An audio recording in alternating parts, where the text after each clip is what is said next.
This is the story of Lucas, a boy who was born with fate itself in the palm of his hand. Lucas is a genius in cultivation. In fact, by the age of just 5, he had already become a poison master. Protecting him is Master Wuju, one of the most powerful masters in the entire martial world. Lucas also possesses a mysterious box that contains the most powerful weapon in the world, so powerful that anyone who uses it could destroy all of humanity in an instant. From his mother, Lucas inherited an incredibly powerful master, an extraordinary body that makes cultivation much easier, and a noble background. However, along with these blessings came many questions. Why was Lucas's mother killed despite having such a powerful master by her side? Where did that terrifying weapon come from? And most importantly, who is Lucas's father? Before dying, his mother told him only one thing: if you ever encounter guards dressed in red, stay away from them. But now, those very same red-clothed guards are kneeling before him, calling him their young master. So who is he really? And what exactly is inside that box that the entire world is desperate to obtain? Lucas is surrounded by questions, answers that only he can uncover. And as he searches for them, he will explore the world, grow stronger, and embark on an incredible journey. At the beginning of the story, we are told that humans became obsessed with power and advanced their technology to extreme levels. However, in their endless pursuit of power, they gained nothing. Instead, humanity brought about its own destruction. The few survivors who remained sealed all of their advanced technology inside a temple. Because of the wars, the land had become barren and lifeless. But after a very long time, the world slowly recovered, and humanity began to flourish once again. Then one day, the gates of the temple suddenly opened. A mysterious girl stepped out, taking with her all the powerful weapons stored inside. Her name was Yi Kin Mei. After entering the world, she made many allies and greatly elevated her family's status. She also brought with her the supreme book from the temple, which allowed the Nanking Institute to rise rapidly. Thanks to Yi Kin Mei's advanced technology, the world was completely transformed. But one day, Yi Kin Mei was suddenly killed, leaving behind her young son. The scene shifts. We see an extremely powerful master carrying a small child in a bucket while being attacked by numerous assassins. That child is none other than our main character, Lucas. Lucas was confused, wondering what is happening and how he ended up in this body. Just moments ago, he was in a hospital, on the verge of dying from cancer. But when he opened his eyes, he found himself in this new world. Now countless assassins are chasing him, trying to kill him. The one protecting Lucas is his late mother's servant, Supreme Master Wuju. He also understands that the master protecting him is far stronger than the assassins surrounding them. However, soon Master Wuju was completely surrounded. Crying, Lucas thinks, "It's over. I'm going to die." But suddenly, the assassins were wiped out in an instant. Master Wuju says, "The mechanical knights have arrived." At that moment, Chen Ping appears, the dean of the Nanking Institute. He declares that the outside world will never understand that their so-called powers are nothing compared to true technology. Chen Ping then asks about Yi Kin Mei. Master Wuju replies that she has been killed and demands an explanation for what happened. Chen Ping looks at the child and asks, "Is this the young lady's son?" Wuju confirms it. But the moment Chen Ping sees Lucas's face, he was so shocked that he nearly faints. He mutters, "He looks exactly like his mother. Assassins were chasing him, and yet he's sleeping peacefully." Wuju coldly responds, "You've seen enough. There's no need for you to look at him anymore." Chen Ping asks, "Where are you taking him?" Wuju replies, "Far away. Somewhere no harm can reach him." Chen Ping insists that once his master returns, the capital will be safe again. But Wuju dismisses him, saying he doesn't trust his master at all. Chen Ping then mocks Wuju, saying, "You're blind. What can you possibly teach this child? Sure, the martial world bows before you, but all you know is how to kill." Wuju fires back, "And you're crippled. What could you possibly teach him?" After a moment, Chen Ping says, "In that case, I know the perfect place for him. A place where he can live with a new identity." Wuju asks where. Chen Ping replies, "Take him to Tenju. There he can change his identity and live peacefully." The scene shifts again. Now grown up, Lucas was seen telling his friends the story of solo leveling. His friends comment that Martial Peak was also a great story, while a girl nearby says she prefers Immortal Luo Wuji. Lucas sighs and says, "You guys are still kids. You don't understand how amazing solo leveling really is."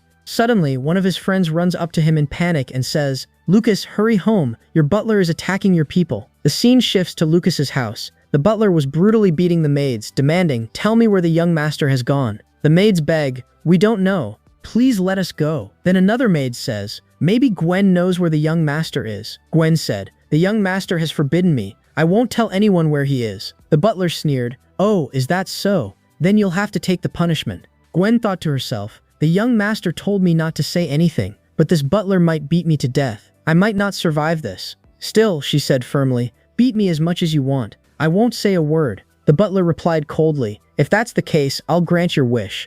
Just then, Lucas arrived and said, "How dare you lay your hands on my maids?" The butler responded, "Young master, you took the young miss away without informing anyone. If something had happened to her, what would we have done? I may not be able to teach you a lesson, but I can certainly punish your maids for encouraging you." The young miss, Roya, stepped forward and said, "I'll handle this. Our butler is extremely rude. I'll speak to him personally." Lucas shook his head. "You're still young. There's no need for you to get involved in this." Then Lucas stepped forward, climbed onto a chair, and said, "Butler, come here." Placing his hand on the butler's cheek, he said calmly, "Stand still." The butler thought, he's just a 4-year-old child. What could he possibly do to me? In the next moment, Lucas struck him so hard that the butler was sent flying, even losing a tooth. Lucas said, "That should teach you a lesson." The butler, furious, shouted, "So arrogant at such a young age, I'll report this to the old lady." Soon the butler stood before the old lady and complained, "The young master hit me. This is completely unacceptable." Lucas said, "Grandma, don't listen to this scoundrel. I did nothing wrong." Roya added, "Yes, Grandma, this butler is awful. He was beating brother's maids, so brother punished him." The old lady said, "If that's the case, then replace all of Lucas's maids." Lucas quickly objected, "No, Grandma, there's no need for that." But she replied firmly, "Do as I say." Then Lucas looked at the butler and said sarcastically, "You came here to complain, didn't you? Are you satisfied now?" The old lady continued, "After dinner, Roya will return to the capital. That decision will not change." Later, Lucas returned home. Gwen said, "Young master, you're back." Lucas asked, "Gwen, didn't you go home?" Tears in her eyes, Gwen replied, "I don't have a home to go to. I worked in this mansion, and now that I've been dismissed, no one will even accept me." Lucas said gently, "Your situation is just like mine." Gwen asked, "What do you mean?" Lucas replied, "You don't have parents, and neither do I." Gwen hesitated and said, "But your father holds a very high position in the capital." Lucas said calmly, "My mother is dead, and I've never even seen my father. As far as I'm concerned, he doesn't exist. And as for you, you don't need to go anywhere. I'll take care of everything." Gwen thought gratefully, "Thank you, master." Later that night, lying in his room, Lucas thought, "Roya is going back to the capital. Will she get better food there? Well, it's the capital, so of course she will. But why can't I sleep? Why does her leaving bother me so much?" Meanwhile, something appeared on the roof above his room. Inside, Lucas muttered, "No matter how hard I try, I just can't fall asleep." Then he took out a book with a plain yellow cover. It had no title. "Master Wuju gave this to me when I was very young. Back in my previous life, I read many manhwa, so I can tell that these drawings represent a cultivation method. I've been practicing it for a year now, and I've become quite proficient." Suddenly, an assassin entered his room. Startled, Lucas thought, "Someone's here to kill me." The man asked, "Are you Lucas?" In response, Lucas suddenly hugged him and said, "Father, you're finally back." The man replied coldly, "Father, my name is Faisy, and I am not your father." Lucas insisted, "Don't lie, I know you're my father." In the process, Lucas accidentally tore Faisy's shirt. Lucas said, "Sorry about that," Faisy snapped. "I told you, I'm not your father." Lucas calmly said, "Father, please calm down. I've prepared some tea for you." Faisy replied irritably, "I told you, I'm not your dad." But seeing Lucas on the verge of tears, he reluctantly agreed to drink the tea. As he sipped it, he asked, "Who made this tea?" Lucas answered, "My mother." Faisy frowned. "Stop talking nonsense. Your mother died when you were born." Lucas replied, "What are you saying? My mother is always with me." Faisy thought, "My clothes were made from extremely high-quality material. Even a knife would struggle to cut them. Yet this 4-year-old child tore them so easily." Then Lucas suddenly said, "Mom is here." Faisy looked to the side but saw nothing. He muttered, "I knew it. This kid is just messing with me." In that instant, Lucas struck Faisy on the head with a jade object. After just one hit, Faisy couldn't move. Lucas said, "That's not enough." He struck again, shattering the jade on impact. Thinking quickly, Lucas said to himself, "That assassin was dangerous. It's a good thing I used my brain to protect myself. But did I kill him? No. Someone like him won't die from just 2 hits. He'll wake up soon, and then he'll definitely kill me. There's only one way to make sure he stays quiet." Saying this, Lucas pulled out Faisy's dagger and prepared to finish him off. Then the scene shifts. Lucas arrives at Master Wuju's place and says, "Uncle Wuju, please open the door." Uncle Wuju replies from inside, "The shop is closed. If you want to buy something, come back tomorrow." Lucas urgently says, "Uncle Wuju, an assassin attacked me." Uncle Wuju responds casually, "So what do you want me to do? Should I report it to the guards?" Lucas quickly says, "No, don't tell the guards, because I might have killed him." Uncle Wuju sighs, "Young master, please don't joke around. You're only 4 years old. You can't even kill an ant, and you're saying you killed someone." Lucas insists, Uncle Wuju, stop acting. This is serious. If anyone finds out I killed someone, they'll throw me in prison. You've protected me since I was a child. You have to help me. As Uncle Wuju steps out, he mutters, "Young master, you're always getting into trouble." Lucas grabs him and says, "There's no time to talk. We need to go." They soon arrive where Fadzi was lying. Uncle Wuju examines him and says, "He's not dead." Lucas says, "I hit him twice on the head, but he still didn't die?" Uncle Wuju replies, "That's because he's not an assassin." At that moment, Fadzi starts to regain consciousness, but Lucas immediately smashes a chair onto his head again. Uncle Wuju says, "This is Master Fadzi, the head of the 3rd Bureau of the Overwatch Council. He works under your father." Shocked, Lucas says, "If that's true, why didn't you tell me earlier? And besides, it's not my fault. He looked exactly like an assassin." Uncle Wuju continues, "His name is Master Fadzi. He is an extremely powerful poison master. From identifying poison to neutralizing it, he has mastery over everything." Lucas gulps and says, "If he's that powerful, he'll definitely be furious with me." Uncle Wuju, "I think it's time we silence him forever." Uncle Wuju stares at him and says, "How can a 4-year-old be this cruel?" Lucas replies calmly, "No one will ever find out what happened here." Uncle Wuju says, "I know he works for your father, but I have no idea why he's here." Just then, Master Fadzi wakes up and groans, "My head hurts." After a while, they bandage his wounds. Fadzi asks, "What happened to me?"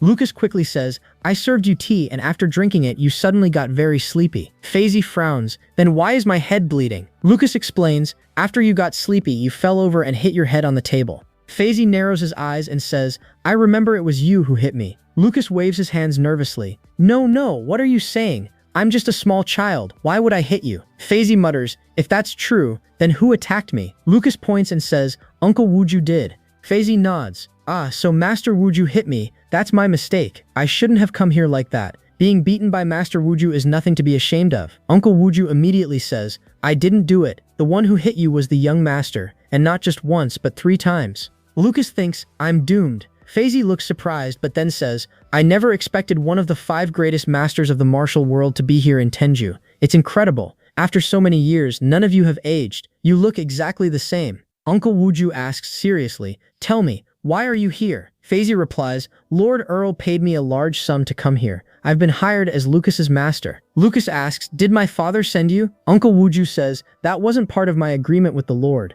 Fadzi explains, "The young master will grow up soon and eventually have to go to the capital. You know how dangerous the capital is. The sooner he becomes strong, the better. But if you have any objections, I'll leave. I may offend the Lord, but I cannot offend you." Uncle Wuju thinks for a moment and says, "That crippled man is very cunning. He wouldn't send you here for something trivial." Fadzi nods, "You're right. The box that the young lady possessed was never found. If it falls into the wrong hands, you know what could happen. Our Lord needs your help." Uncle Wuju replies, "There's no point searching for it anymore. The young lady destroyed it before she died." Fadzi sighs in relief. "That's good to hear, but this young master is quite unusual. He's only 4 years old and you've already given him such a powerful cultivation method. If he practiced it incorrectly, something terrible could have happened." Uncle Wuju says, "I only gave him the book. I never taught him how to cultivate. Now that you're his master, it's your responsibility to make him stronger." Fadzi thinks, "I don't know why, but I feel like this child will become someone extraordinary in the future." The next day, Grandma asks, "Master Fei, what happened to you?" Fadzi replies, "I came here to become the young master's teacher, but on the way I was attacked by some gangsters and badly beaten." Grandma says, "That's terrible. Were they caught?" Fadzi answers, "Yes. Don't worry, they've already been dealt with. My enemy was quite cunning, but now I have many ways to teach him a lesson." The maids whisper among themselves, "This man just joined the family yesterday. He's probably the young master's new teacher, but he looks more like a gangster than a teacher." Lucas steps forward and says, "Master, please forgive me for what happened yesterday. It wasn't my fault. If you enter a 4-year-old child's room in the middle of the night, of course he'll get scared. By the way, teacher, what are you going to teach me?" Fadzi smiles and says, "I will teach you how to use poison to kill and how to detoxify any kind of poison." Hearing this, Lucas said excitedly, "That sounds like an amazing lesson. So master, what are we waiting for? Should we start right now? Do you want me to catch some rats so we can experiment on them?" Looking at him, Master Fei thought, is he really just 4 years old? Most children get scared when they hear about poison, but he's actually excited. That night, they arrived at a graveyard.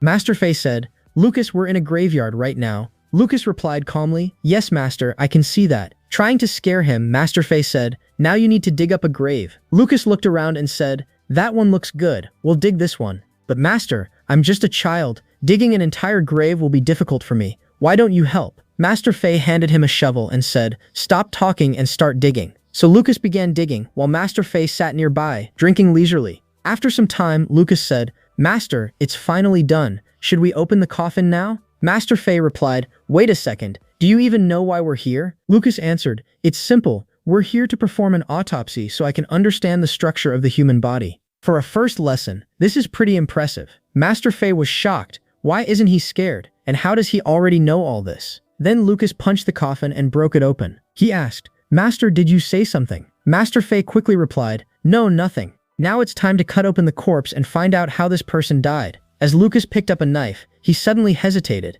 Smiling, Master Fei said, "So you're finally scared. No matter how much you pretend, you're still just a 4-year-old child. I knew you'd be afraid." Lucas replied, "I'm not scared at all. The body must be full of germs. I need some protection." Master Fei asked, "Germs? What are those?" Lucas said, "It's dirty. I need gloves." Master Fei replied, "Autopsies are dangerous work. How will you do it while wearing thick gloves?" Lucas clarified, "Not thick gloves. I mean thin ones that fit tightly on the hands." Master Fei shook his head. "I've never heard of such things. Just wash your hands after using the knife. That's the only option we have." Lucas sighed, "Looks like I have no choice." Then he began the autopsy. Master Fei said, "You're quite smart. By now you must understand why I'm teaching you poison." Lucas replied, "Yes, it's simple. I belong to a powerful family, and I'm also my father's illegitimate son. My other mothers will definitely try to kill me. Poison is the easiest way to do that. You're teaching me poison so I can protect myself." Master Fei nodded. "You're right, your Uncle Wuju may be immune to poison, but he can't always protect you." Lucas then asked, "You were very respectful toward Uncle Wuju. Can you tell me his real identity?" Master Fei replied, "His full name is Master Wuju. He was your mother's servant and his martial arts skills are on par with the 4 great masters of this world." Lucas said, "So my mother was very powerful?" Fei shook his head. "I wouldn't call her powerful, but she was unique. Her methods were unlike anything in this world, and her knowledge was extraordinary. I can say this with certainty. She was a true genius." Lucas then asked quietly, "If that's the case, why did she die?" Master Fei replied, "I'm afraid I can't tell you that." Then he added, "Why are you suddenly asking so many questions, and why are you making that strange face?" At that moment, Lucas suddenly started vomiting. Laughing, Master Fei said, "I knew it. You couldn't handle it your first time. This kind of work is not easy." Lucas thought, what kind of teacher is this? He's actually happy seeing his students suffer. Master Fei said, "You're already vomiting. Let me tell you, your future is going to be very tough." The next morning, Lucas and Master Fei returned home. Master Fei said, "You worked hard all night. Here, have some dumplings." Lucas thought, this old man made me work so hard, but he actually seems like a good person. He even takes care of me. Master Fei said, "Why are you staring at me? Eat quickly." Lucas said, "Master, I noticed something. You speak very politely to Uncle Wuju. Is that fear or respect?" Master Fei replied, "What do you mean? I respect Master Wuju." Lucas asked, "Is Uncle Wuju really that powerful?" Master Fei sighed, "Looks like I'll have to explain. In this world, warriors are divided into 9 levels. Above the 9th level are the 4 great masters, those who have reached the peak of power, unmatched by anyone. First is the Nanking King Li Yun, also called Yi Li Yun. He has never lost a duel. Second is Kui, the national master of the Northern Qi dynasty, one of the strongest in the world. Third is the Lord of Dongkai City, who can defend an entire city alone. Fourth is the guardian of the Nanking Palace, who has fought all 3 of them and never lost. And then comes Master Wuju, the 5th greatest master in the world. If these 5 weren't so powerful, the entire world wouldn't tremble before them." Lucas said, "I never imagined Uncle Wuju was this strong. He once gave me a cultivation method. It must be incredibly powerful." Master Fei nodded. "You're right. The energy inside your body is extremely dominant." Lucas grinned. "I knew it. Being Uncle Wuju's disciple, I can't be ordinary. I'll become as powerful as him." Master Fei said seriously, "You've only been cultivating for a short time, but your energy has already grown too much. That's not a good sign." Worried, Lucas asked, "Is there a problem?" Master Fei replied, "Keep practicing regularly and try to control your energy. Let me see how powerful it really is." Lucas nodded. "All right, I'm starting." Master Fei said, "Release your energy. Don't worry, you're just a child. No matter how strong it is, it can't harm someone like me." Lux released his energy. It surged violently, so powerful that it began to overflow. Opening his eyes, Lucas asked, "Teacher, did you feel my energy?" But then he noticed, Master Fei was gone. In reality, Lucas's energy had blown him away. Lucas rushed over and said, "Teacher, are you okay? You're not hurt again, are you?" Shocked, Master Fei said, "You're only 4 years old. Where did such terrifying energy come from?" Lucas replied shyly, please don't praise me that much. Master Fei said seriously, I'm not praising you. If this continues, you'll explode. Frightened, Lucas asked, explode? Master Fei explained, think of it like a glass jar. If you fill it with a normal amount of liquid, nothing happens. But if it overflows, the jar will burst. Your body is in the same condition right now. Lucas asked anxiously, then what should we do? Master Fei replied, honestly, the situation looks quite bad. Just then Uncle Wuju arrived and said, both of you, master and student, are complete fools. Master Fei said, Master Wuju, when did you get here? Lucas added, Uncle Wuju, the technique you gave me turned out to be extremely powerful. Uncle Wuju corrected him, I didn't give you that technique. Your mother left it for you. Lucas asked, what's the name of that book? Uncle Wuju replied, it's called Domineering and Infuriating. Lucas frowned, Uncle Wuju, I may be young, but I'm not stupid. That book definitely doesn't have a name, and only you could come up with something that ridiculous. Master Fei said, I was really worried. The young master has too much power. Master Wuju, you must have some technique to suppress it. Uncle Wuju shook his head. I don't know any such method. Master Fei was shocked. You don't know? Uncle Wuju replied, how would I? I've never practiced energy cultivation. Both Lucas and Fei were stunned. How is that possible? Lucas asked, if you've never cultivated energy, how are you so powerful? Master Fei thought, so he doesn't use energy at all. His strength comes purely from his body. Now I understand why everyone says Master Wuju is the strongest. No one else could reach this level without energy. Uncle Wuju then said, Lucas, don't worry. You won't explode. Relieved, Master Fei said, I knew Master Wuju would have a solution. Lucas smiled. Uncle, you're amazing. But Uncle Wuju shook his head. No, if you want to survive, you must stop cultivating for now. Master Fei thought, if he stops, how will he ever become strong? Later, Master Fei took Lucas into the forest. Pointing at a strange-looking mushroom, he said, you need to eat this. Lucas replied, Master Fei, that looks really weird. Over the course of a year, Lucas ended up tasting almost every plant in the forest. Thanks to Master Fei's harsh training methods, Lucas became highly skilled in using poison. Without Master Fei, Lucas would have died countless times. 1 year later, Master Fei said, we've spent a year together, and you've learned everything. Lucas replied, yes, and you've taken plenty of revenge on me during that time. If I didn't have such a strong will to live, I would have died many times. What matters is that you've improved. Forget everything you went through to get here. Now that you've learned everything, it's time for me to say goodbye. Lucas asked, Master, are you going back to the capital? Master Fei nodded. I've already reported your progress. I've received orders to return within half a month. They both fell silent for a moment. Lucas said quietly, so this is your last month here. Master Fei smiled. Even if it is, I still have unfinished business. I won't leave until I settle it. Lucas muttered, you've been settling scores with me all year. Suddenly, blood began to flow from Lucas's nose. Master Fei said calmly, don't get too excited. I've poisoned you again. If you delay, you'll die. They quickly moved to the courtyard. Master Fei said, based on your symptoms, figure out which poison I used. If you succeed, you'll become a true poison master. Lucas analyzed. It tastes bitter, and it's mixed with Chinese medicine. Master Fei placed several bottles in front of him. One of these is the antidote. Find it. Lucas began smelling each one. Not this either. Finally, he picked one and said, this is it. Master Fei said, if you're sure, try it. As Lux drank it, Master Fei quietly opened an umbrella. Lucas asked, Master, did I choose correctly? Suddenly, blood gushed from his nose. Master Fei said, I told you to check the bottles. I never said the antidote was among them. Lucas groaned, what kind of teacher does this to his student? Master Fei smirked, I'll give you another chance. Poison me. If you succeed, I'll acknowledge you as a true poison master. Lucas thought, just wait, I'll show you. A few days later, Master Fei was sitting and drinking when Lucas arrived with food. Master, I've brought your meal. Master Fei said, you've become quite punctual lately. Don't tell me you're sad that I'm leaving. Lucas replied calmly, I'm just doing what a disciple should. Please enjoy the food, it's very well prepared. Master Fei said, leave the food here, but take that liquor away. Lucas paused. Master Fei, how did you know? Master Fei replied, you're still just a child. It's impossible for you to poison me. As Lucas walked away, he thought, you've taken the bait. A few days later, Master Fei suddenly started bleeding from his nose. Lucas smiled and said, Master, you've lost. Master Fei asked, shocked, what kind of poison did you use? As far as I remember, I didn't make any mistakes. Lucas explained, the poison I used is called time. For the past few days, I've been feeding you regularly. All the food was cooked in highly refined oil, and the soups were heavily spiced. You consumed large amounts of oily and spicy food, and you didn't do any physical activity. Slowly, toxins built up inside your body, and over time, I poisoned you.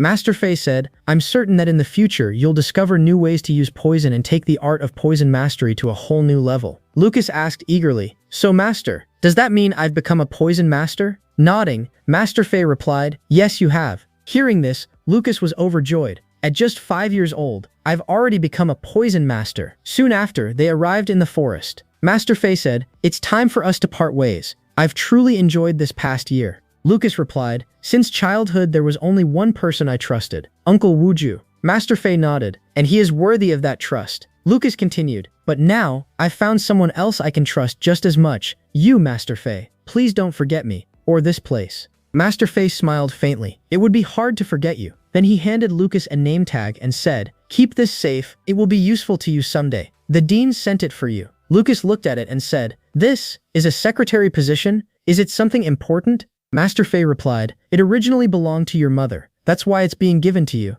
Lucas then said, Master, I made something for you. These are medical gloves. Wanye made them from special silk. If you ever conduct experiments in the future, please use them. Master Fei said warmly, thank you. This is truly impressive. Looking at Lucas, he thought, if I had met him earlier, maybe I would have had a family too. As Master Fei left, Lucas called out, Master, I'll definitely come to the capital to meet you again. Master Fei thought everything was going well, but what does he mean by that? Later, Lucas went to Uncle Wuju. He said, Uncle Wuju, you don't drink orange juice, right? I brought this specially for you. If you don't drink this orange juice, I'll have to finish it myself. Uncle Wuju replied, drinking orange juice isn't good for children. Lucas said, Uncle, there are many things I want to ask you. I've known you for 5 years, but your appearance hasn't changed at all. I also heard from Master Fei that you're an incredibly powerful martial artist, even the 5th great master in the world. And what kind of person was my mother? Also, why don't you drink orange juice? Before he could finish, Lucas suddenly fainted. The next morning, Uncle Wuju said, you're finally awake. Lucas replied weakly, I feel strange. It's like my body is breaking from the inside. Uncle Wuju said, you drank too much orange juice last night. That disrupted the energy inside your body. Lucas said, Uncle Wuju, you gave me that cultivation book. Now you have to teach me how to control my energy. Uncle Wuju replied, I told you, I don't know how. Lucas said, I remember everything clearly, so what should I do now? Uncle Wuju said, fine, I have a solution. I'll attack you. Lucas blinked, and then, Uncle Ju said calmly, you run. Lucas complained, why are all masters like this? Why do you enjoy bullying me? Uncle Wuju explained, there's too much energy in your body. You need to consume it, or your organs will eventually fail. Focus your energy into your legs. Use it to run faster. With that, Uncle Wuju dashed forward. Wait for me, Lucas shouted, chasing after him. Lucas thought, using my energy, I can run much faster. If I keep this up, Uncle Wuju won't be able to catch me. Suddenly, Uncle Ju struck him, sending him flying into the water. Lucas protested. That was a sneak attack. Uncle Ju said, speed alone isn't enough. Your eyesight and reaction speed must also improve. Only then can you avoid getting hurt. Lucas smirked. If that's the case, Uncle, this is going to get difficult for you. He dashed away again, with Uncle Wuju chasing him. Lucas thought, if I can cross that cliff, he won't be able to catch me. He leaped off the cliff. I've come this far using my full strength. No matter how hard he tries, Uncle Wuju won't reach me now. But suddenly, Uncle Wuju appeared above him and kicked him straight into the ground. Crying, Lucas said, why does this always happen? It hasn't even been a day since Master Fei left, and I already have an even scarier teacher. Uncle Wuju said calmly, if you can land even a single hit on me, or touch my clothes, I'll admit defeat. At that point, you'll be considered qualified. Lucas grinned, that sounds easy. My punches are powerful. I might not hit your body, but touching your clothes should be simple. But the next moment, he crashed straight into a wall. From that day on, Lucas trained with Uncle Wuju every day. 1 year passed, then 10. Now Lucas was 16 years old. Yet despite growing stronger, one thing hadn't changed. He was still getting beaten by Uncle Wuju. One day, hiding nearby, Lucas thought, this time I'll launch a sneak attack. He won't be able to dodge it. He moved behind Uncle Wuju and prepared to strike, but before he could act, Uncle Wuju kicked him away again. Groaning, Lucas said, Uncle Wuju, can't you go easy on your own nephew? Uncle Wuju walked toward him and said, Lucas, you're finally qualified. Lucas replied, I've never even managed to touch you. Uncle Wuju said, you've become strong enough. Our training ends here. Later, back home, Gwen said, young master, Mr. Wuju's attacks are extremely powerful. You still can't match him. Lucas replied, that's what I used to think too. But after training every day, I'm confident that one day I'll reach his level. Uncle hits me so that my eyesight and reaction speed become sharper. That way, no one else will be able to harm me. Honestly, Uncle's beatings are actually good for me. Gwen thought to herself, maybe the young master has hit his head, that's why he's saying even getting beaten is a good thing. Lucas said, my uncle told me that the training we're doing right now is nothing. The real danger will begin when the red-clothed guards arrive. Gwen asked, real danger? Red-clothed guards? Lucas replied, alright, enough talk, I still need to do some more training. Gwen asked, what do you mean? Lucas smiled slightly, nothing, I'll tell you a new story today. The next day, Lucas was practicing in the courtyard when he suddenly said, it sounds like a lot of people are approaching on horseback. Just from the sound, I can tell they're a well-trained army. As soon as Lucas stepped outside, he froze. In front of him stood the red-clothed guards. Lucas murmured, so, they've finally arrived. All the guards immediately knelt down and said, by the orders of Lord Earl, we have come to escort young Master Lucas. Lucas thought, does this mean I have to go to the capital? Lucas then went to his grandmother. Grandma, some people have come to take me away. She replied, yes, I already know about them. They came before, when you weren't here. I refused them. You are not going anywhere. The capital is not safe. Your mother died after going there. If she had never gone, she would have lived a much longer life. Lucas said, but they're all kneeling and insisting that I must go. Grandma said coldly, if they want to kneel, let them.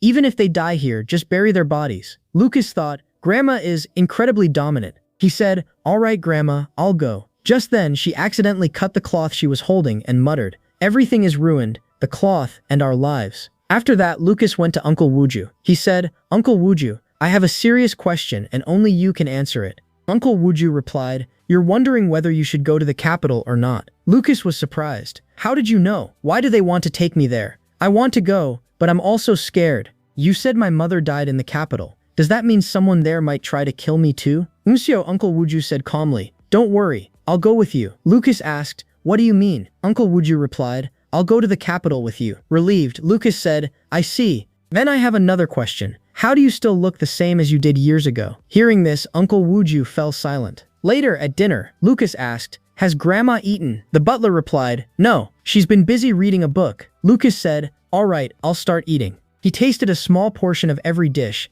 then picked up the bamboo chopsticks and said, I'll finish the rest in my room. The butler said, you barely ate anything. What about the rest of the food? Lucas replied, as always, distribute it. The butler muttered, so many years have passed, yet this child still doesn't know how to eat properly. How was he even born into a noble family? A maid whispered, according to tradition, the master eats first, and whatever remains is given to us. But our young master tastes every dish first, so everyone ends up getting enough to eat. He may seem arrogant, but he's actually very kind. The butler scoffed, I still don't understand what the old lady sees in him. I've never liked him. As Lucas walked through the corridor, Gwen said, something feels strange, doesn't it? Lucas replied, yes, the food was poisoned. Gwen was shocked. What? Poisoned? Lucas said, the poison was applied to the bamboo chopsticks. He thought, that's why I always taste a little of every dish, to make sure it's safe before others eat it.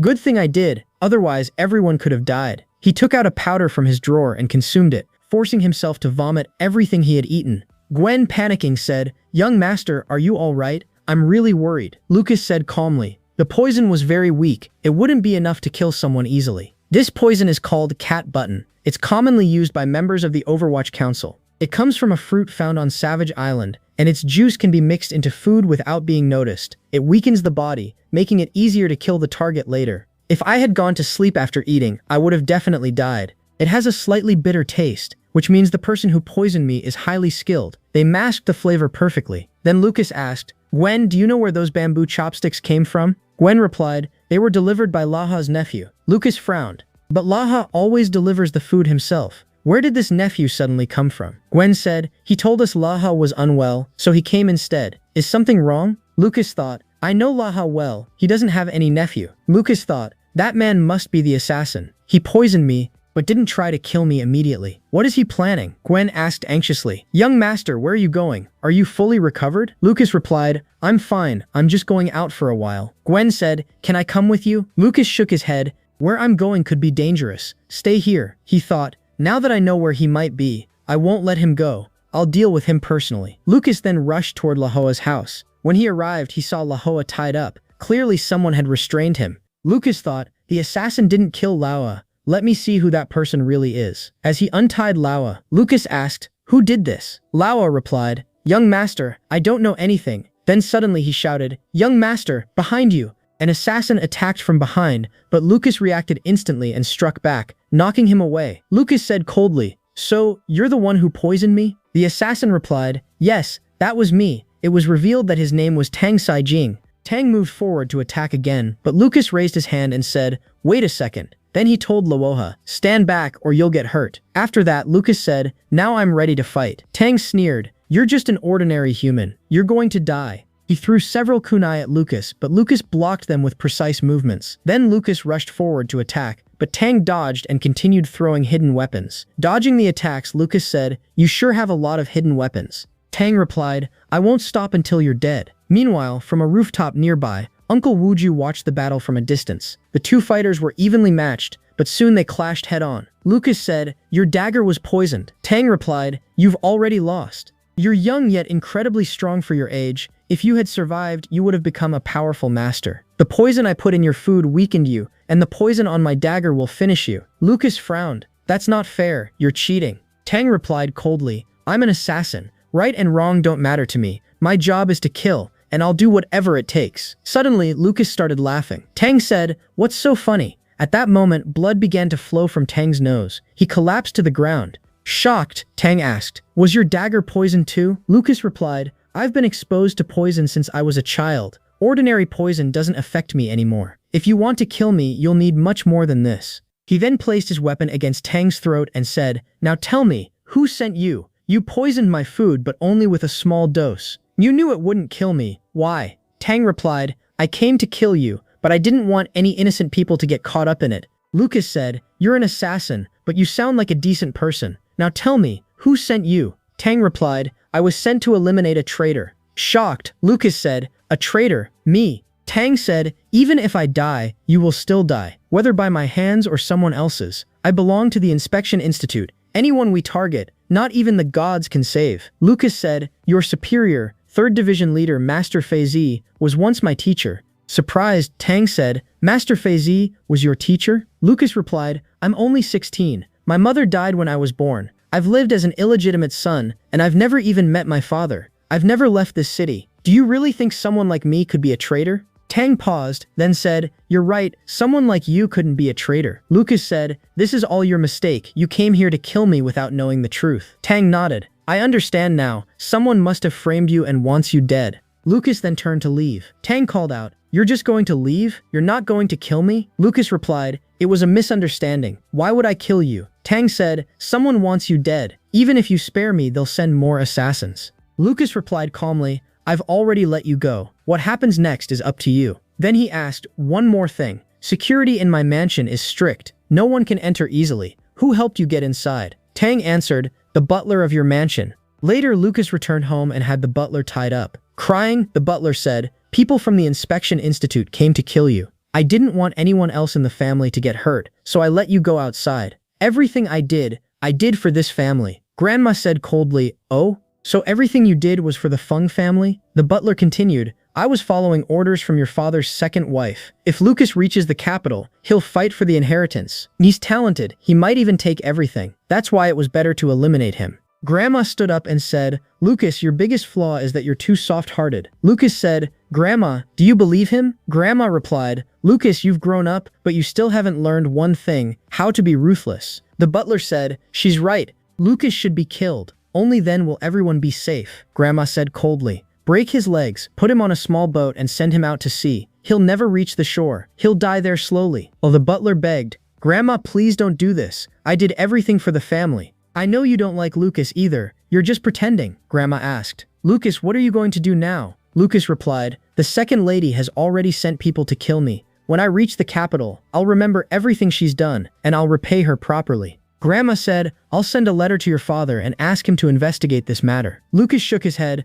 "No, Grandma. Father won't be able to do anything. If something has to be done, I'll do it myself." Grandma looked at him seriously. "Does that mean you're going to the capital? You could spend your whole life here in Tenju. You'd be safe, and you could live peacefully." Lucas replied, "I've grown up now. I can't just stay at home forever. I need to explore the world. Besides, they've already started sending assassins. Today was just the first. More will definitely come." And the butler wasn't entirely wrong. "I can't let the whole family suffer because of me." Grandma asked, "Are you sure about this?" Lucas said firmly, "Yes. no matter what happens, I'm going to the capital. Grandma sighed, there are many problems within your family. There are also many things your mother left unfinished. You'll have to take care of them. Then she asked, when are you leaving? Lucas replied, tomorrow morning. Grandma said softly, then don't come to see me tomorrow. I'm too old to say goodbye again. The last time I said goodbye to your mother, I still regret it. I don't want to go through that again. Later, Lucas went to Tang. Tang said, Lucas, I need a favor. Lucas replied, what is it? Tang said, kill me. Shocked, Lucas said, what? Kill you? Or do you mean I should pretend to kill you so you can hide your identity and live a normal life? Tang nodded. You're right. I still have important things to do. Lucas asked, and what benefit do I get from helping you? Tang replied, don't you want to know how the second lady manipulated things and sent me after you? Lucas said, stop speaking in riddles. Be clear. Tang explained, everyone will believe I'm dead, but in reality I'll investigate this matter. That way we can uncover what's really happening inside your family. Lucas thought for a moment and said, that's not a bad idea. All right, we'll work together. The scene shifts. Lucas went to Uncle Wuju and said, Uncle Wuju, I'm going to the capital. Uncle Wuju replied calmly, all right, you can go. Lucas said, since I was a child, you've always protected me, but I've never seen you do anything for yourself. Don't you have any desires? Anyone you care about? Any plans for your own life? It sounds like you no longer need me. Lucas quickly said, no, that's not what I meant. I'll always need you. You're the closest family I have. If you're not with me, what will I do? Uncle Wuju asked, then why are you asking me these things? Lucas said, tomorrow I'll leave for the capital. I'll find out who wants to kill me and who killed my mother. But more importantly, I want you to live your own life too. I've never seen you live for yourself. Uncle Wuju remained silent. As Lucas turned to leave, he said, all right then, uncle, I'm going. After a pause, Uncle Wuju murmured, there is something I want to do for myself. Later, Lucas was packing his things when Uncle Wuju came to him. He said, Lucas, I've realized what I want to do for myself. Then he handed Lucas an iron box. This is the last thing your mother left with me. I want you to open it. What you said earlier, your mother once told me the same thing. She also wanted me to live for myself. Lucas said, my mother left this for me, but how do I open it? Uncle Wuju replied, it's simple. You need a key. Lucas said, then give me the key. Uncle Wuju shook his head. I don't have it. Lucas said, then use your strength and break it. Uncle Wuju used his full power and struck the box repeatedly. The table beneath it cracked, but the box remained completely intact. Lucas said in amazement, even your attacks couldn't break it. Then he asked, where is the key? Uncle Wuju replied, it's probably in the capital. That's one of the reasons I'm going with you. Lucas smiled, then we'll go together tomorrow. Uncle Wuju said, I'll leave first. We'll meet in the capital. Lucas asked, what should I do with this box? Uncle Wuju replied, that's up to you. Lucas thought, what is this box made of? Even Uncle Wuju couldn't break it. Whatever is inside must be extremely dangerous. The next day, the red-clothed guards were ready, and Lucas stepped out of his home. Grandma said to herself, this child has too many questions, and none of us can answer them. He must go to the capital. Just then, Lucas appeared. Grandma said, didn't I tell you not to come see me off? Lucas walked up and gently kissed her forehead. She said, Lucas, what are you doing? Lucas smiled softly. Take care of yourself. Once I learn the truth, I'll come back for you. And then we'll live together in the capital, just like we did here. He bowed respectfully. Grandma said, all right, you can go now. Lucas then walked toward the red-clothed guards and said, I'm coming to the capital. As they were leaving, Gwen tearfully said, Master, please take care of yourself. Lucas replied, don't worry, everything will be fine. Tang then said, it seems your maid cares about you a lot. Why don't you take her with you? Lucas answered, I don't know anything about the capital. If I take Gwen with me and she gets into danger, I'll never forgive myself. He thought to himself, Gwen, Grandma, I'll come back for you both, but at the right time. That evening, the caravan stopped. The red guards said, we should stop here and have some food. Lucas asked Tang, why are you always following me around? Are you trying to act like a servant? After eating, Lucas asked, do you know why my father is calling me to the capital? Tang replied, isn't it obvious? To prepare you for the future. Lucas said, it's just the two of us here. Why are you hiding things? Tang smirked and said, young master, you're really bad at this. Lucas frowned. Who's joking here? Tang coughed lightly and said, as far as I know, your father has arranged your marriage. You're being called to the capital for that. Lucas was shocked. Marriage? With whom? Tang replied, with the daughter of Lin Rufu, the current prime minister. Lucas was stunned. The prime minister's daughter wants to marry me. That's strange, Tang explained. The Lin family has a great reputation in the capital, but the girl is seriously ill, and her family wants her to marry quickly. Lucas said, now I understand why they want this marriage. Tang added, she might not even live for many years. Doesn't that make you angry? Lucas calmly replied, there's nothing to be angry about. I actually feel bad for her. Just because she's sick, she has to marry someone she's never even met. Hearing this, Tang fell silent. Lucas said, "What's wrong? Why aren't you saying anything?" Tang smiled. "Nothing. You're just different today." Lucas continued, "First of all, going to the capital doesn't mean I'll accept this marriage. Second, if I do accept it, I don't dislike the idea. Third, even if she's sick, I won't treat this marriage lightly. And lastly, you might not know this, but I'm not just good with poison, I'm also an excellent doctor." Tang said, "If that's the case, try healing her. Even the imperial doctors couldn't cure her. Let's see what you can do." Lucas replied, "If you're acting like a servant, at least act properly." He then thought, "Let's see, I wonder what she looks like." 2 months later, their caravan reached the city gates. The driver said, "Young master, the capital is right ahead." Looking at it, Lucas said, "This is incredible." Tang asked, "What's wrong with you?" Lucas replied, "Nothing. I never imagined it would be like this." Tang said, "You're right. Compared to Tenju, this place is completely different." Lucas thought, "This world is getting more interesting." Meanwhile, a spy reported to the second lady. The assassination failed. The boy Lucas has arrived in the capital. The second lady smirked. "I didn't expect him to be this interesting. Let's see what happens next." Soon Lucas arrived outside a huge mansion. He said, "This place is enormous." A maid told him, "Our lord is not here right now. You'll have to wait until he returns. Before leaving, he instructed us to take good care of you. If you need anything, just call us." Lucas replied, "All right." He thought, "It seems my father is quite interested in me." As they walked inside, Lucas observed, "The capital is incredibly expensive. Every inch of land here is valuable. And yet, this mansion is massive. My father must hold an extraordinary position." However, as he walked further, he noticed something strange. The maids looked frightened and avoided him. Lucas thought, "Everyone I've passed by is avoiding me. Is it because I'm my father's illegitimate child? It doesn't matter to me. If anyone should feel ashamed, it's my father, not me." A maid said, "Young master, after washing your hands, you need to meet the second lady." Lucas replied,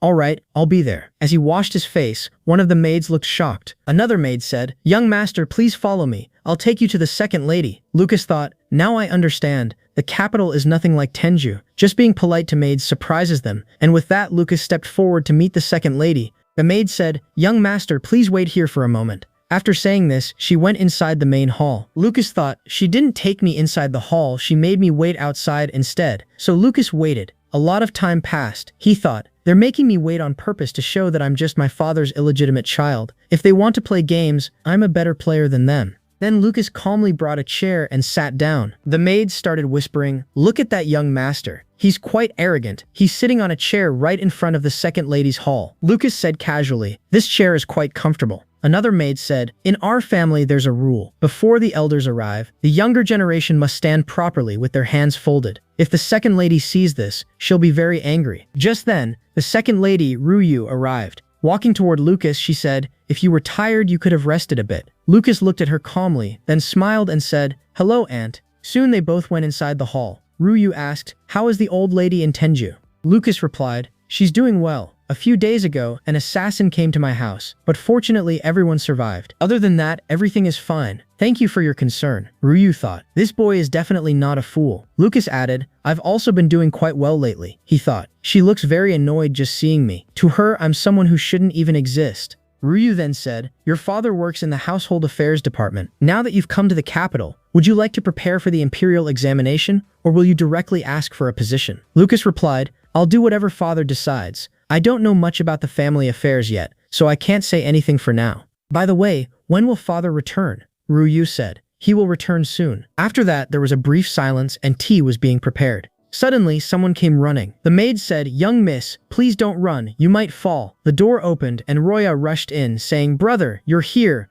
She stepped forward and said, "Let me greet my elder brother." Lucas said, "Roya, there's no need to be so formal." Just then, a chubby boy entered. His name was Feng Cijie. Cijie said, "Are you Lucas?" Lucas asked Roya, "Who is this boy?" Before she could answer, Cijie said, "My name is Feng Cijie. I'm the young master of the Feng family. So you're that bastard child, the biggest mistake father ever made." At that moment, the second lady quietly left. Lucas thought, "I understand now. She sent this kid to humiliate me." CJ continued mocking, "You look so thin and weak. Honestly, you really are a disgrace." Lucas thought, "For the sake of the Feng family, I might have to teach this kid a lesson. Otherwise, he'll ruin everything." Just then, Roya took out a stick. She said, "Put your hands out." CJ got scared. "Sister, what are you doing?" Roya said firmly. "I said, Put your hands out. CJ reluctantly obeyed and she hit his hand with the stick. He cried, Sister, why are you hitting me because of an outsider? Roya struck him again and said, Your first mistake. You addressed your elder brother by name. Second,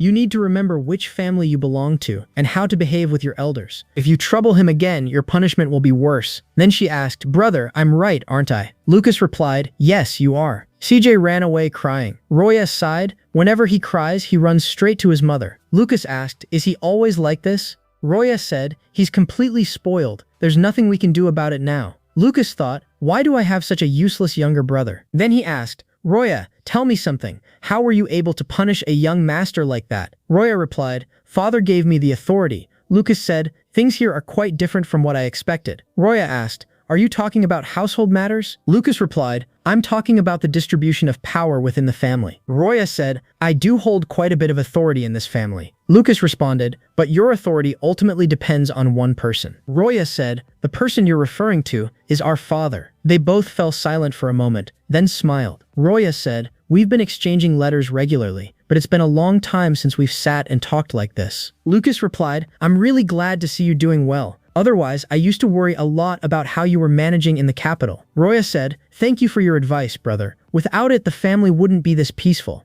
Lucas thought, I used to tell her stories from dramas I had seen. Looks like they really helped. Then he said, Even though I was far away in Tenju, I knew one thing. The second lady, Ruyu, holds a very powerful position in the family. No matter what happens, don't get on her bad side. Roya nodded. All right, brother. Lucas asked, Did you receive my last letter? Roya replied, Yes, I did. But the person who delivered it was dressed in black. I was quite scared at first. I thought he might be dangerous. Lucas said, You probably don't know the real reason why I came to the capital. Roya replied, I know. Lucas looked surprised. You know? Roya said, Not just me. Everyone in the family knows. Lucas replied in surprise, Everyone knows except me? I always thought my arrival here was a secret, something only father knew about. Roya explained, All the famous families in the capital are very curious about you. Lucas said, But very few people in the capital even know about me, so why are they so curious? Roya answered, Because the girl you're going to marry is very famous. Lucas nodded. Yeah, you're right. The one I'm supposed to marry is the Prime Minister's daughter. This isn't a small matter. Roya added, Not just that, she's also seriously ill.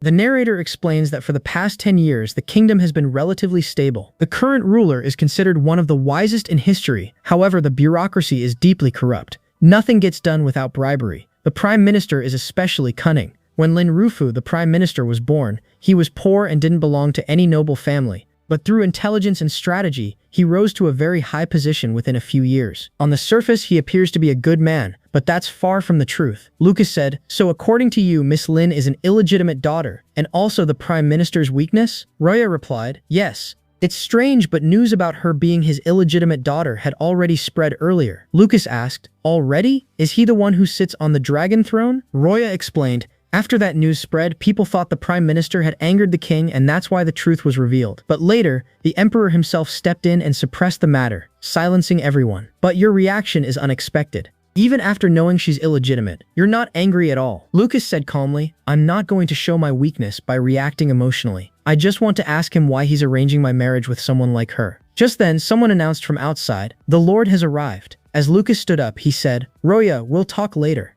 For now, I need to meet him. Roya nodded. All right, brother. Outside, Lucas met his father, Count Sinan. A servant introduced him. My lord, this is the young master. The count said, Follow me. They walked into a study room. The count looked at him and said, You really do resemble your mother. Lucas replied, Yes, I do. The count asked, How has your life been in Tenju? Lucas answered, It was going well, until I was attacked by an assassin. The count said, You must already know why you were called here. Do you feel like you've been treated unfairly? Lucas replied firmly, No, you're mistaken. I may have come to the capital, but I never agreed to marry Miss Lin. The count asked, Do you understand what this marriage means for our family? Lucas said, I'm not foolish. You want favor. That's why you're doing all this. The count chuckled. It's good that you're finally showing some anger. Lucas frowned. What do you mean? The count said, I admit we've never met before, but I've always kept track of you. From what I heard, you seemed like someone who never gets angry. But you're only 16. You shouldn't suppress your emotions like that. It only leads to endless pain. Lucas replied, Father, let me say this clearly. You can try all you want, but you won't be able to control my life. The count responded calmly,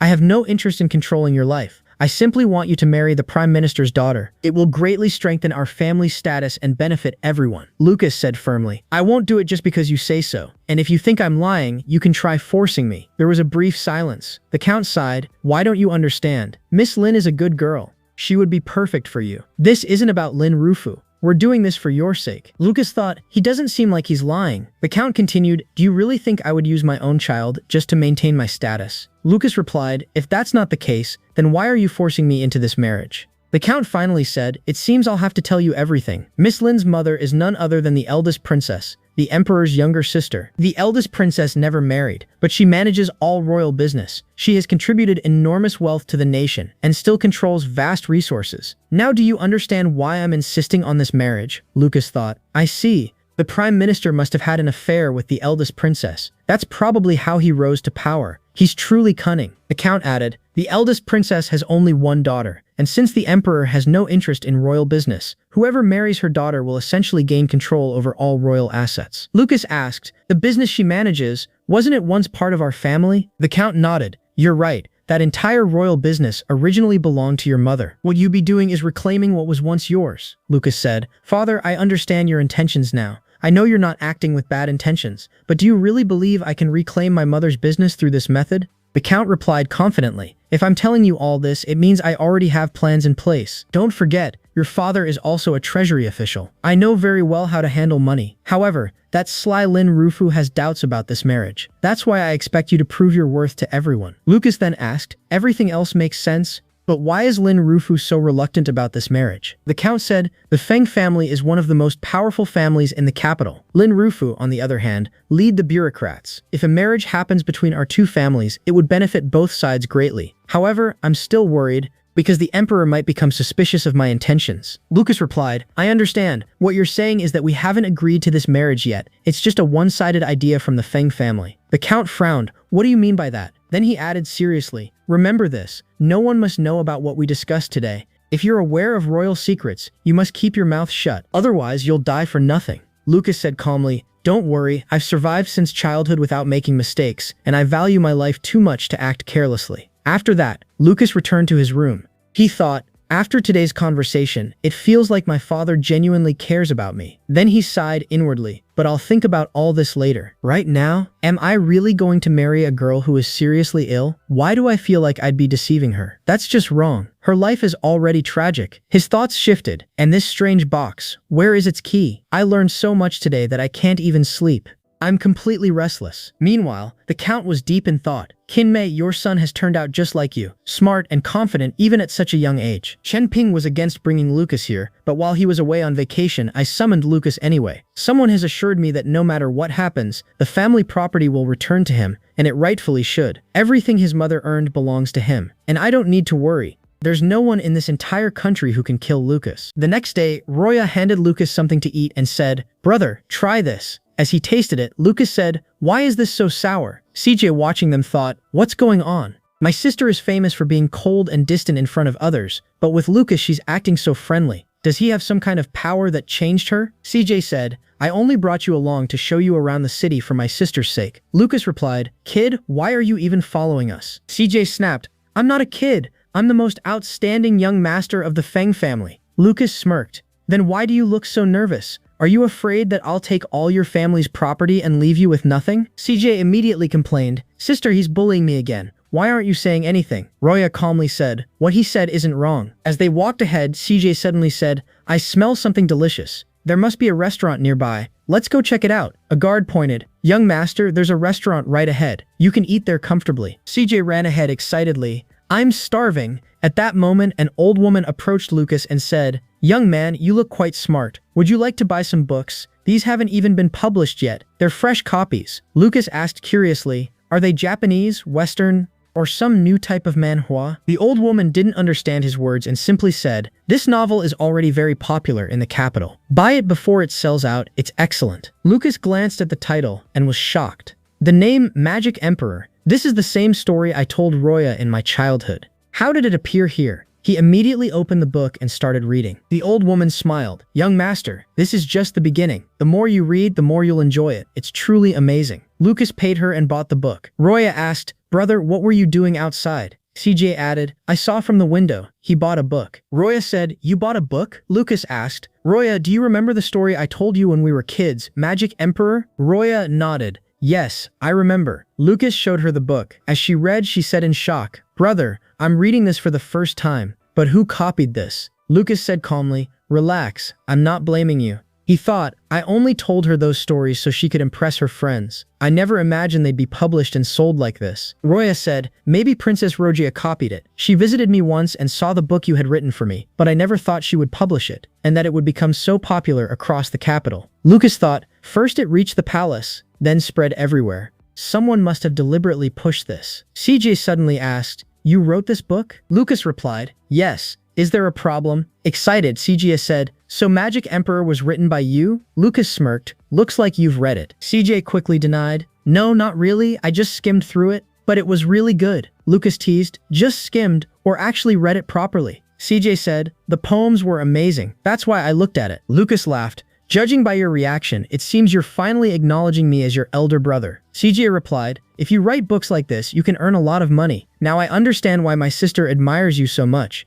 Lucas said with a faint smile, so you think she admires me because I can make money, not because my writing is actually good? CJ said, we can sell this book in volumes. Each volume can earn us 8 taels. And since you're the only one who knows what happens next in the story, we can make a lot of money by continuing it. If you're willing to write, I'll support you. Lucas thought, there are many differences between me and CJ. We don't really get along, and I don't know anything about the Feng family's business, nor am I interested. My own family's business is powerful enough that I could even be considered their rival. Still, we are brothers. If I get along with this kid in the future, it might save us from a lot of trouble. Let's see what he's capable of. Lucas said, you still haven't told me why you came with me. CJ replied, my mom told me that my big brother is very capable. If I stay with you, it'll be good for my future. Lucas thought, he's acting obedient, but only for money. He's quite cunning. Excited, CJ said, let's work together and make a lot of money. It'll be fun. Soon they started eating. Roya said angrily, whoever published this book is a complete jerk. The story you told me was amazing, but to attract readers, they added inappropriate images, especially on the front page. That's completely unacceptable. Lucas replied calmly, there's nothing we can do about it. That's how marketing works. Before buying a book, people check what it's about. You're upset because they filled the cover with girls and made it look like a romance story, right? But it's not a romance, it's actually an action drama. Roya nodded. Exactly. They even added ridiculous words that ruin the story. What frustrates me most is that I can't do anything about it. Lucas said, relax. Booksellers have to do this to sell their books. Then he added thoughtfully, this book has 10 volumes. I'll write more chapters and have them printed. I'll give each chapter an attractive title so people can't resist reading it. For example, chapter 23 could be called The Romance of the Western Chamber. People will think it contains something exciting, but in reality, the story will stay true to its plot. Also, instead of writing sensitive words in black ink, we'll highlight them in red so they grab attention immediately. Roya blushed slightly. Brother, it feels like you've changed a lot since childhood. Lucas smiled. Not really. I've just practiced a lot, so I've gained experience in these things. CG said excitedly. Big brother, my mom was right. You're really capable. When she read the book, she said the story wasn't presented properly. But if you rewrite it, it'll become amazing. Lucas thought, this kid is foolish. His mother, the second lady, must have sent him to spy on me. But instead of spying, he's trying to team up with me. At another table, a group of scholars were talking. One of them said, where did this boy come from? He looks ordinary, yet he claims to be talented. CJ snapped, I'm the son of the Feng family. No one has ever dared to speak to me like that. Who do you think you are, you lowly scholars, to insult me? Lucas thought, we're sitting on the 3rd floor of this restaurant. Everyone here must have similar status. If someone provokes others here, it means they want to show their power. CJ said, big brother, stay here. I'll go teach him a lesson. Lucas replied, calm down. There's no need for that. But Roya said, let him go. He'll put on quite a show. CJ walked over to the scholars and pointed at one of them. You're the one who was talking nonsense, right? The scholar replied calmly, so what if I was? What can you do about it? Magic Emperor is an excellent book. People who don't understand it are the ones speaking nonsense. Roya whispered, brother, he's actually praising your work. Lucas smiled, yes, hearing that makes me happy. But CJ, misunderstanding the situation, rushed forward angrily. You can't say anything bad about my brother. He grabbed the scholar's ribbon, causing his hair to come loose. The scholar shouted, are you crazy? I just washed my hair this morning and you ruined it. I still had to apply conditioner.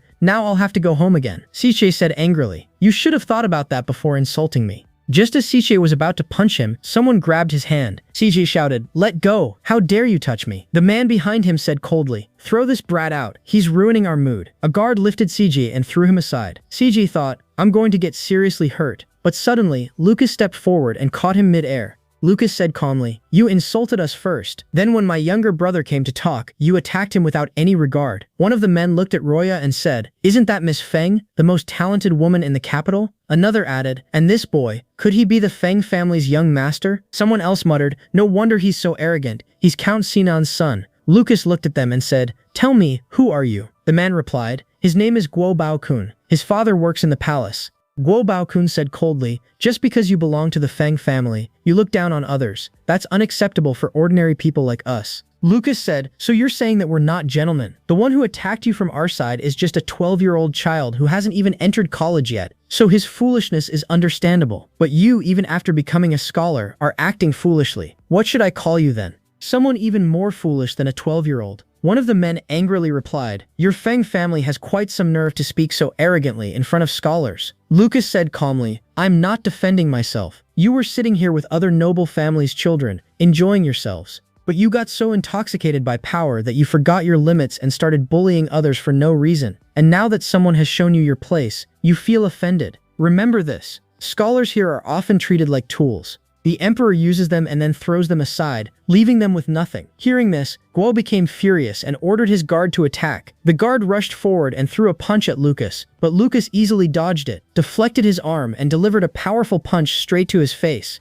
The guard was sent flying out of the window. Everyone present was shocked after witnessing Lucas's strength. Guo said angrily, "You can't use your power to bully others." As Lucas and the others began to leave, the scholars murmured among themselves, wondering who he was. Despite coming from a wealthy family, he was incredibly powerful, unlike most rich kids, who were usually useless. The Feng family's reputation seemed truly impressive. Hearing people praise Lucas, CJ felt extremely proud. At that moment, Prince Nan Qingling arrived. The prince said, "Sister Roya is out today? That's quite rare. Seeing her outside is unusual." Roya, surprised, said, "Your Highness, you're here." She then introduced Lucas. "Brother, this is the prince. Our Feng family and the prince's palace have had a good relationship for generations. We've cooperated for centuries. Your Highness, this is the brother I often talk about." The prince said, "I just heard there was some trouble on the 3rd floor involving a few scholars." Guo quickly stepped forward and said, "Your Highness, that's correct. These people caused a lot of trouble for us. Please give us justice." The prince replied coldly, "I'm currently speaking with some close friends. It would be inappropriate for you to interrupt. I hope you understand."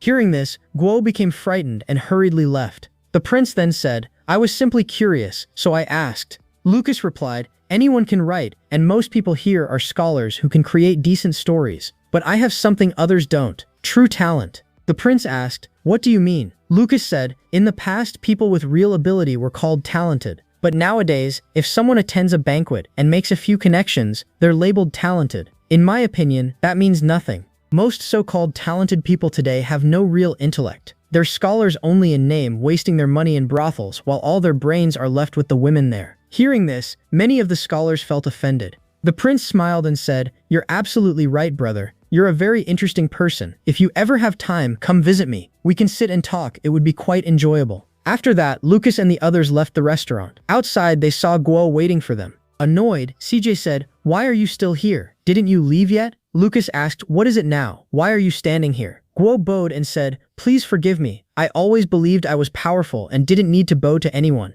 But now I understand that in front of someone stronger, one must bow. My pride blinded me, and I ended up offending you. It's been weighing on my mind ever since. If possible, please forgive me." Lucas thought, because of the crown prince's involvement, this man is truly frightened. And he should be. His family's power could be taken away at any moment. Lucas stepped forward and said, "It's fine. Everyone makes mistakes in life. You've learned your lesson, and you won't face trouble because of this anymore. And honestly, I also said some unnecessary things today, so don't take my words to heart." Guo thought, what kind of person is he? He not only forgave me, but even told me not to feel bad about it. Truly impressive. As they walked ahead, Roya suddenly started laughing. Lucas asked, "Roya, why are you laughing? Did you think of something funny?" Roya replied, "No, it's just, I was thinking about Guo. At first, he was so arrogant, but later he spoke like a completely different person. Your words were truly amazing, brother." Lucas said, "Really? What did I say that was so impressive? CJ jumped in. When you said those things earlier, it was incredible. Both Lucas and Roya stared at him. CJ thought, did I say something wrong? Roya said, you said that scholars were like fans, used and then thrown away.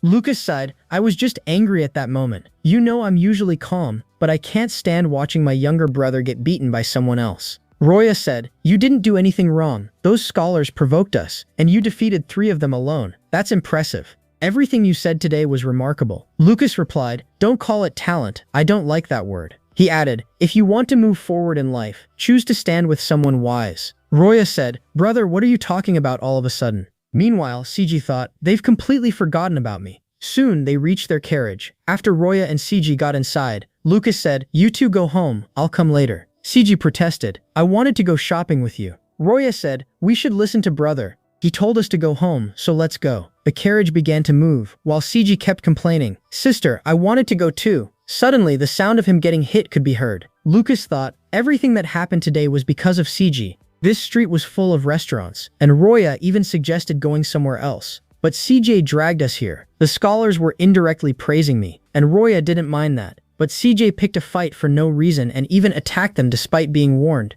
His real intention was to show my bad side in front of the prince, to make him believe that I'm a worthless person. Since the Feng family and the prince's mansion have a long-standing relationship, the prince's influence is crucial in controlling the family's business. But there's one problem. A 12-year-old child couldn't have planned something this elaborate. We then see Tang, who asks, Lucas, what are you thinking? If I may give my opinion, maybe everything that happened wasn't done by the young master. It might have all happened naturally. Lucas replied, yes, it's possible that CJ didn't do anything and everything just happened on its own. Tang said, I thought you were suspecting the young master, so I said that. Lucas responded, but you have to admit one thing. CJ is clearly following me on his mother's orders. Why should he even wanted to keep following me just now? The real problem lies with his mother. Everything was running smoothly for everyone, but ever since I showed up, many people have started facing trouble. Tang nodded and said, you're right, this all seems like Lady Liu's plan. Lucas added, but there are still many strange things. Liu is a very intelligent woman. How could she trust that foolish child enough to send him after me? Something doesn't add up. Anyway, Tang, why did you come to see me? Did you find anything about the assassination case? Hum said seriously, listen carefully. Right now, I don't have any clues. Lucas thought, if you don't have any clues, then why did you come here? The scene then shifts to the prince, who was sitting calmly and drinking. The prince said, I really like literature, and I enjoy talking to people who understand it.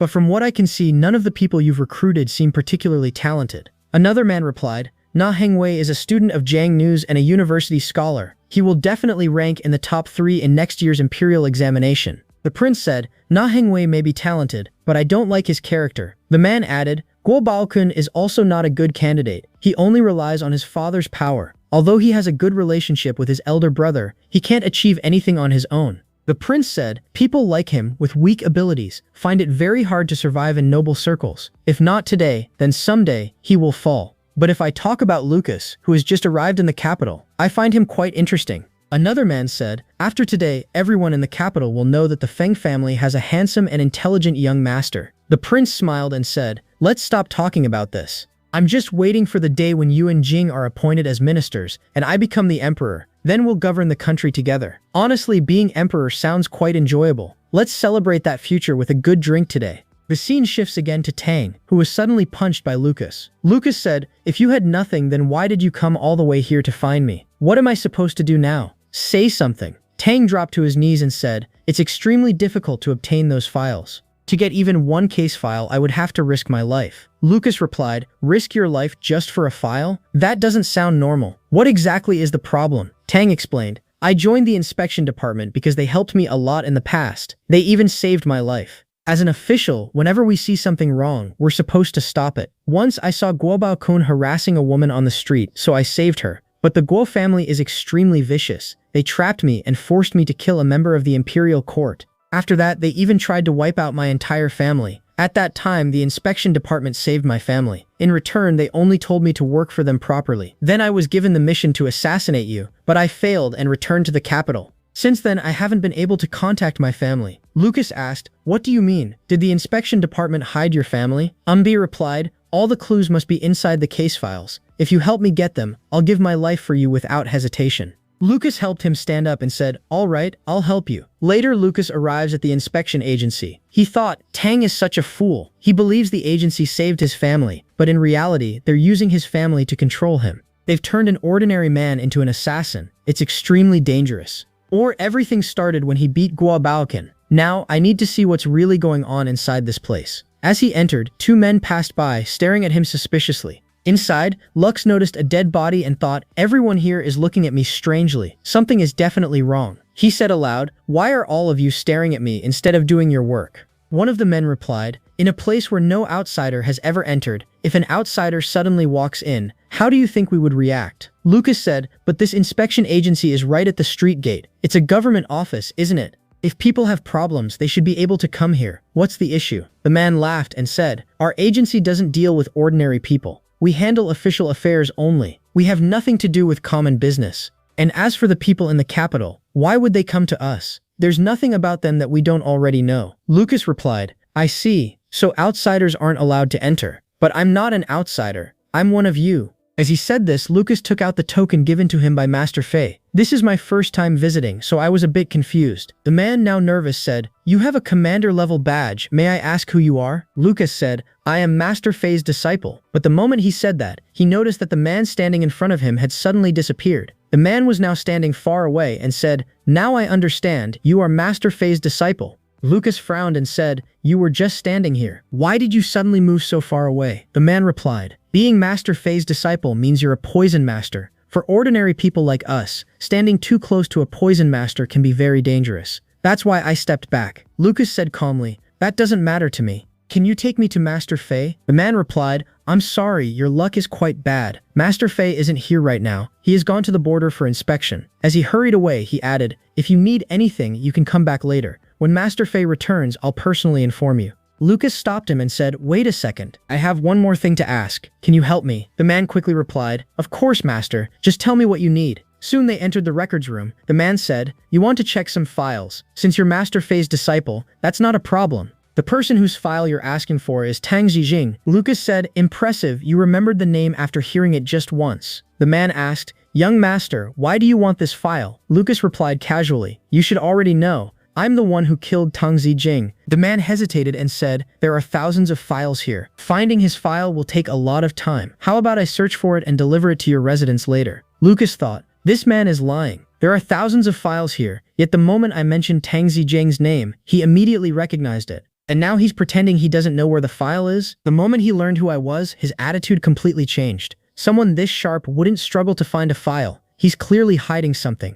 Lucas said coldly, "I understand now. There's something you're afraid of, and you think I might report it. But remember this, I want that file delivered by tomorrow. No delays." He then asked, "By the way, what's your name?" The man replied, "Wan Qinyan." As Lucas walked out, he thought, Master Fei isn't in the capital. I was hoping to ask him for help. I still have time. Maybe I should go meet the Prime Minister's daughter. It could be useful. If I understand her illness, I might even be able to cure it. In this entire world, I'm probably the only one who can heal her. As he stepped outside, Lucas thought, one thing is clear, the inspection agency treats insiders and outsiders very differently. If you belong to them, you're treated well. But if you're an outsider, even leaving this place might not be easy. Suddenly, he noticed a tablet with a name engraved on it. His mother's name, Qin Mei. Shocked, Lucas muttered, "My mother's name, on the Overwatch Council? As far as I know, my mother's family was once the richest in the country, so wealthy that even the king couldn't compare. Yet despite all that, she never lived a peaceful life. Uncle Wuju once said that 10 years ago, when our family faced a disaster, all our enemies were wiped out. Since then, no one in the entire country dares to even mention my mother's name. But something doesn't make sense.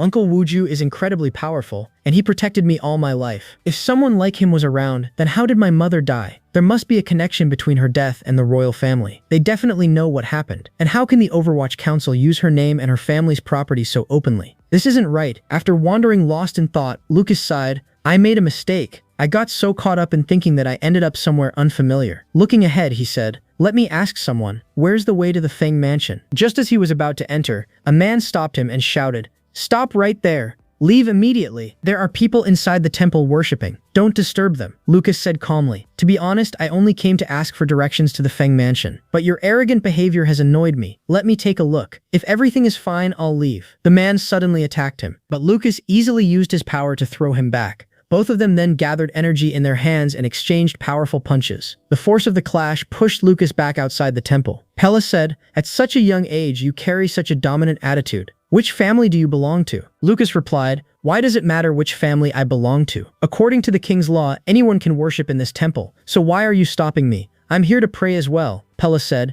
"There are many nobles inside the temple right now. You can pray after they are done. No one will stop you then." With that, he shut the gate. As soon as Pella left, Lucas felt a powerful shock run through his body, and he immediately started coughing up blood. He thought, "It's a good thing I didn't use my full strength when I clashed with him. Otherwise, I would have been seriously injured. Whoever is worshipping inside must be someone very important. That's why he stopped me." As he turned to leave, Lucas said, "I'm not strong enough to defeat you, so I won't cause trouble. As for the Feng Mansion, I'll find it myself." Just then, Pella reopened the gate and said, "Young man, our master has permitted you to pray in the side hall. But no matter what happens, do not enter the main hall." Lucas thought, this guy's attitude is really bad. He said aloud, "You attacked me for no reason. I already told you. According to the law, everyone has the right to pray." Pella coldly repeated, "Do not enter the main hall. Did you hear me?" Lucas replied, "Yes, I heard you. I won't go into the main hall." Inside the main hall, a mysterious man stood as Pella approached him. Pella said, "As per your orders, I've sent that young man to the side hall." The man replied, "Interesting, that a young man managed to push you back."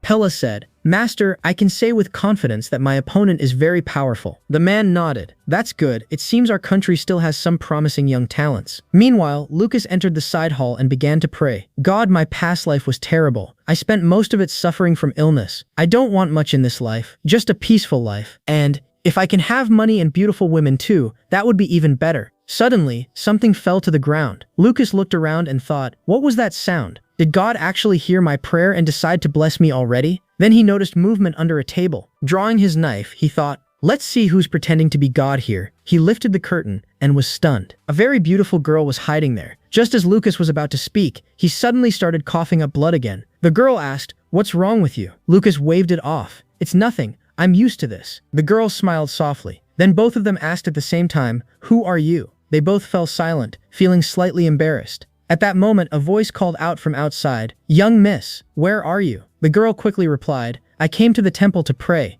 I'm coming back now." As she turned to leave, Lucas asked, "Will you come here again tomorrow?" Without answering, she hurried away. Lucas stepped forward and said, "At least tell me your name." The girl suddenly handed him a piece of chicken and ran off. Looking at it, Lucas muttered, "She already took a bite? This chicken is really lucky." From a distance, Uncle Wuju had been watching everything. Meanwhile, the girl's carriage departed surrounded by guards. Pella thought, that boy was on my level, and if I had fought seriously, I might have even lost. He defeated an 8th grade fighter effortlessly and even knocked out several Lin family guards in a single move. That boy is incredibly powerful, at least comparable to 5 Great Master. In the future, we need to be very careful around him. Just then, a voice comes from inside a carriage and says, "Listen." Pella responds, "Yes, Master. What is it?" The Master says, "If Chen Ping refuses to come, take a team and bring him back by force." Pella replies, "Understood, Master." At the same time, Pella thinks, Chen Ping is a real troublemaker. I wouldn't mind fighting a powerful assassin, but dealing with him is far more difficult. Meanwhile, in another carriage, the same girl was sitting inside. Her maid says, "Young miss, you seem very happy after returning from the temple." The young lady replies, "I'm always happy. What's so special about today?" The maid says, "But today you look even happier than usual." The young lady smiles and says, "Taking a walk outside is much better than being locked inside a room." The maid hesitates and says, "But the doctor said it's not good for your health to roam outside like this. Getting a wind could worsen your condition." The young lady thinks, she's right. I can't live freely like normal people. I can't even eat the chicken I secretly enjoy. All because of this illness. My life has become miserable. Suddenly, she starts coughing up blood. The maid panics. This is the 2nd time this month. Yining Awidi calmly replies, "It's fine. I'm used to it now." The maid thinks her condition is so serious, yet today she still seems unusually happy. The scene shifts to Lucas, who also seems quite happy. The second lady says, "It seems Lucas is tired. That's why he isn't eating properly." Roya adds, "Brother looks confused. He asked us to go home earlier, but then he walked back himself. He must be exhausted." At that moment, the count says, "Lucas, focus on your meal, and after dinner we'll play a game." Lucas replies, "Is that really necessary?" The count smiles and says, "Before you came, our family felt incomplete. Now that you're here, we're whole again, so we should celebrate." Soon they prepare the game. Lucas sets everything up, and CGA eagerly says, "Brother, show me too." But Lucas gets up and says, "I'm tired today. CGA will play in my place." CJ asks, Dad, can I play? The Count agrees, and Roya says, this is my first time playing this game with Dad. Just as the Count was about to make his move, CJ suddenly says, wait, Dad, I've already won. Roya was shocked. How was that possible? A little later, Lucas returns and sees that CJ has earned a lot of money using the game, while the others have lost quite a bit. Lucas thinks, this kid is calculating everything while playing. When it comes to numbers, he's incredibly sharp, a true genius. The second lady says, your elder brother has returned. Go study now. Roya adds, go study. I'll test you on what you learned today. The Count stands up and says, I've played enough. He thinks, I just got beaten by a child and lost so much money. The second lady also leaves to rest. CJ complains, I just started playing and everyone left. Lucas then asks, CJ, you're really good at calculations. What do you want to become in the future? CJ replies, I'm studying hard so I can become an official. Lucas says, stop lying. It's just us here. You can tell the truth. CJ admits, honestly, I want to become a businessman. I really like making money. Roya says, an official's life is much better than a businessman's. There's no benefit in becoming one. But Lucas says, having money in your own hands is real power. I support CJ. He can become a businessman. CJ smiles, thank you, brother, but father will never agree. Lucas replies, start first. Show your father your talent. Maybe then he'll support you. CJ gets excited and says, then give me the next part of your book. I'll sell it and make a lot of money. Lucas smirks, are you joking? CJ starts crying. I knew it. People only give advice. No one actually helps. Brother, you're so cruel. Lucas says, so you're trying to provoke me? Fine. If you want me to write, you'll have to do some work and make a proper plan. CJ asks, what's a plan? Roya explains, a plan means thinking ahead about what you're going to do in the future. CJ confidently says, that's easy. I can do it. He grabs the money and leaves happily. Lucas says, everyone's gone. I'm sleepy too, so I'll head off. But Roya stops him and says, brother, why do you look so happy today? Something good must have happened. You seem really tired, so let's talk about it tomorrow. Lucas makes her sit down and says, listen, today I went to a temple, and I met a very cute girl who was eating chicken. Roya asks, then what happened? Lucas tells her the whole story. Roya says, so you're saying you went to pray and found a cute girl hiding under a table, eating chicken. Lucas says, I met that girl in the temple. It must be a sign from God. It's even possible that she might be Miss Lin. Roya replies, brother, I'm sorry to disappoint you, but Miss Lin has a very serious illness. She isn't even allowed to leave her house, so the girl you met cannot be her. Lucas says, yeah, you're right. If someone is that seriously ill and can't even step outside, how could she be in a temple eating chicken? Roya says, all right, I'm going now. You should get some rest too. After Roya leaves, Lucas starts crying. He thinks, my love story ended before it even began. No, I won't let that happen. I'll never let it end like this. Even if I have to break off the engagement, I'll do it. I want that girl no matter what. Just then, CJ walks in and says, brother, who are you talking about? And what do you want? Lucas replies, you could at least knock before coming in. CJ says, brother, you told me to make a plan, and I've done it. My business plan shows we can make huge profits. Lucas says, all right, show me. Let's see how good your plan is. CJ explains, according to my calculations, one book will have 10 chapters, and each book will cost 8 silver taels. We currently have 68 chapters. The capital has around 600,000 people. Even if just 1 out of every 60 people buys the book, we'll earn 38,400 silver taels, which is a huge amount. Lucas says, that's just revenue. You also have to subtract production costs. CJ replies, yes, you're right. I've already calculated that too. Renting a shop on the main street in the capital would be expensive, but the location would be excellent. If I talk to father, we might get it at a lower price. I also know some booksellers who can help sell our books, and the biggest help will come from Wangwan Hall. Lucas asks, Wangwan Hall, what kind of place is that? CJ explains, it's a private printing shop. They have many workers and are very efficient at producing books. They'll print books at a low cost. The best part is they have plenty of money but no strong background, so they won't dare copy our book. Lucas says, I understand, but how can we ensure others won't copy it? CJ replies, if anyone tries to copy it, we'll use the government to deal with them. Lucas says, do you really think the government is just sitting around to listen to the Feng family? According to the law, anyone can copy a book. CJ responds confidently, our family has enough influence to change the rules if needed. We can even personally stop people from buying pirated copies. We have that level of power. Lucas says, are you serious? CJ says, brother, you don't realize how powerful our family is. If we enter the book business, we'll make massive profits. Lucas smiles and says, your tactics are quite ruthless. For profit, you're willing to use officials, the government, and businessmen. No one is spared. But I can say one thing, you'll achieve great success in the future. CJ asks, brother, are you praising me or calling me a bad person? Lucas says, people in the capital may be wealthy, but how many can actually afford your book? CJ replies, you're underestimating your own work. You've written an amazing book. Many noble ladies in the capital are already waiting for its release. As soon as it's out, people will rush to buy it. Selling a few thousand copies won't be difficult since it's already famous. Once we make good profits from this book, we'll launch more. We can even create special editions to sell at auctions for high prices. If I don't make 10 times the profit, then my name isn't CJ. Lucas thinks, this kid is incredibly sharp. Lucas then asks, how will you hide all this from the family? CJ replies, I've thought about that too. We'll open a shop in Xingyutang and start operations there. At that moment, Lucas takes out some money and hands it to CJ. He says, your plan is solid. I support you. But if you want to go further, your father's name alone won't be enough. You'll need to give benefits to others too. CJ says, I've planned that as well. I'll give proper bribes to officials so that my work never gets interrupted and I can keep earning money. Lucas nods. All right, then we'll start tomorrow. Lucas thinks, the capital is huge. Finding someone here is very difficult. I'll go out again tomorrow. Maybe I'll meet that girl again. The next day, Lucas returns to the temple. People around him whisper, who is this boy? Why is he sitting outside the temple? Who is he waiting for? Lucas thinks, yesterday the temple was completely empty. Why are there so many people here today? Maybe I came too early. Let me go inside and check. Meanwhile, Pella watches him from behind the gate and thinks, I knew it, you would come back. Ever since he arrived, he's been waiting at the gate. His intentions don't seem good. I won't let him go this time. As Lucas walks toward the gate, Pella prepares to capture him. But suddenly, Lucas stops. He hears Uncle Wuju's voice. Young master, there's danger here. Leave immediately. Lucas steps back, thinking, what just happened? Did Uncle Wuju warn me? Is there danger inside the temple? If that was really his voice, I should leave immediately.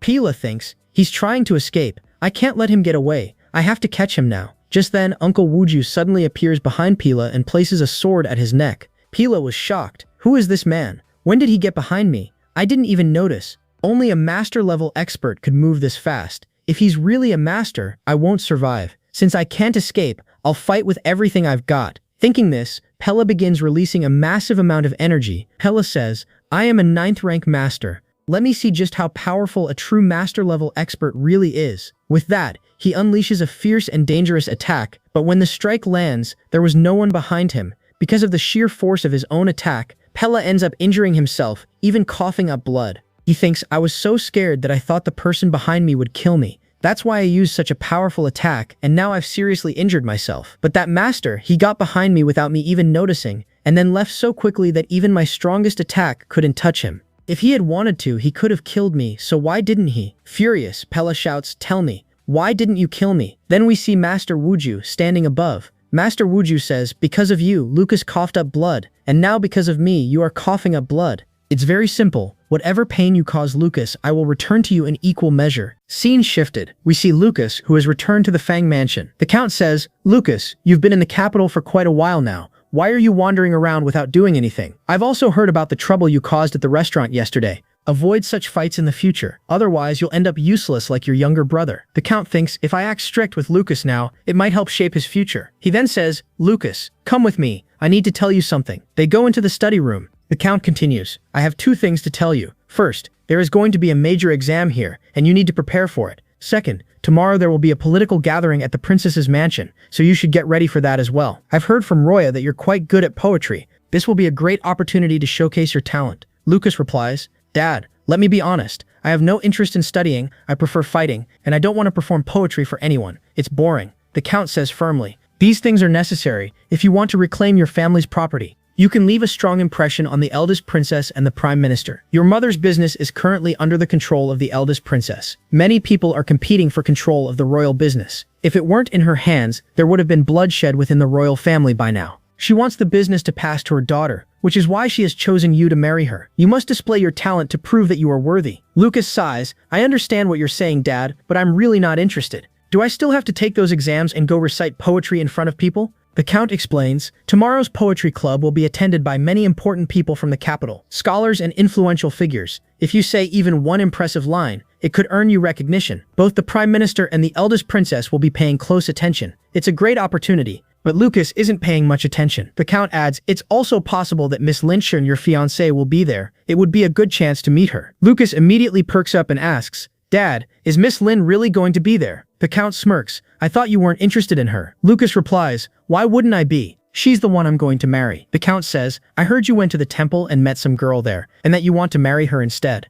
Lucas thinks, what kind of father is this? He knows everything about me. He says, "Dad, don't believe rumors. I'm going to marry Miss Lin. I'm not thinking about anyone else. Well, maybe after marriage I can think about other things." The Count replies, "If you want to go, then go. If not, then don't. Just remember, never bow down to anyone." Lucas then asks, "Dad, how did you find out that I'm good at poetry? No one in the family knows about it. I used to write my poems and letters to Roya, and you even know about that temple girl. How do you know everything? Do you have spies?" The Count, slightly avoiding the question, says, "I'm tired. We'll talk later. You can go now." Lucas grabs his book and says, "Dad, you have to explain where all this information is coming from." The Count becomes serious and replies, "Oh really? Then first tell me about the deal between you and your brother." Lucas immediately backs off. "Let's just forget about it, Dad." He leaves the room. The Count thinks, he tried to outsmart me, but he forgot I'm his father. Lucas, annoyed, thinks, this old man knows everything and interferes too much. I'll have to be more careful in the future. The next day, at the poetry club, many people have gathered. Roya says,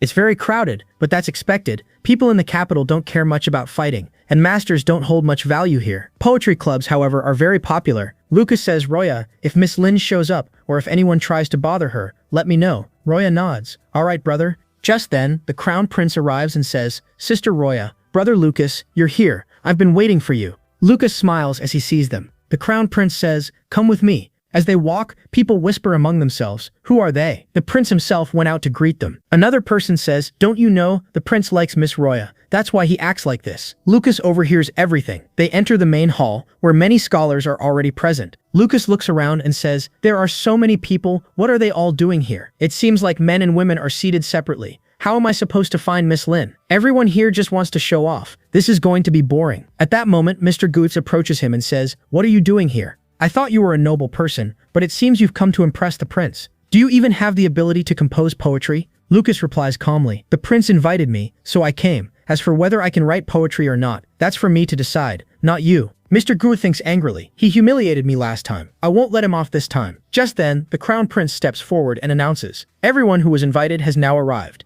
The poetry club will officially begin. My sister, Princess Jiang, will now explain today's topics." The princess said, "Everyone here is free to present poetry in any way they like. There's no need to show off while writing poetry. Use your wisdom, not your strength." Just then, 2 or 3 people stepped forward and began reciting their poems to the princess. Lucas muttered, "All these people going up are just the princess's followers. They only want her attention." Those 3 men proudly said, "Our poetry is outstanding. No one here can compare to us." Then one of them added, "Even young Master Lucas hasn't said a single word." Lucas replied calmly, "If I didn't have the ability, why would I even come here?" Mr. Goose stepped forward and said, "A few days ago at the restaurant, Brother Lucas proudly claimed that today's young scholars have no talent and that people like us aren't worthy either. But now that I see him here, I can confidently say he doesn't have any talent himself. Without his father's wealth, he's nothing." All the scholars present began murmuring in agreement. Yes, he was acting very arrogant back then. He insulted all the scholars in front of the prince. But now that it's time to present a poem, why is he silent? And he's still sitting there arrogantly. Some of them added, "His sister Roya is an incredible poet. Her work is famous throughout the country, but despite being from the same family, Lucas hasn't said a word. Maybe because he grew up outside the family, he lacks talent. There must be a difference," the prince thought. Everyone is criticizing Lucas, yet he remains so calm. How can he stay composed in such a situation? Then the prince said aloud, "No one should be forced to present poetry here. Whoever wishes to participate may do so." He then added, "Brother Lucas, it's entirely up to you whether you want to present a poem or not. You don't need to act under anyone's pressure." Mr. Goose said, "In that case, I'll write another poem." Scene shifts to the girls' hall. The princess was showing the poems written by the scholars to the girls. The girls commented, "Yes, these are quite good." But then the princess noticed Roya, who was still sitting in her place. She approached her and said, "Sister Roya, everyone is excited to see the poems. Why didn't you come forward? I'm not interested in anyone else's poetry." As one girl examined the poems, she asked, "Why isn't Lucas's poem here?" The princess answered, "Mr. Lucas hasn't written anything. There seems to be some conflict between him and Mr. Gu, and for some reason he doesn't want to write a poem." Roya said coldly, "Mr. Gu is a complete fool. He still hasn't learned his lesson. My brother will definitely teach him one." Another girl said, "I came here specifically to see Lucas's poetry. The others were boring. I didn't enjoy them at all." Then she added mockingly, "Lucas's identity is already embarrassing. He isn't even his father's real son." And the worst part, he isn't talented either. How can someone be this useless? Roya immediately snapped, Gonglin, watch your mouth. If you say another word about my brother, you won't get away with it. Seeing Roya's anger, everyone fell silent. Gonglin said, you're usually so quiet, Roya. Why are you so angry today? Jihua replied firmly, Miss Lin is going to marry my brother. If there's any problem, she can refuse the marriage herself, but you have no right to speak nonsense about him. Say one more word and I'll end our years of friendship right here. The girl scoffed. Who even is your brother? And he's marrying Miss Lin? There's a huge gap between them. Roya shot back. My brother has a father but no mother, and your sister has neither a father nor a mother. So think carefully before you talk about status. Gonglin was left speechless. Roya then sat down and said, we're here for the poetry club.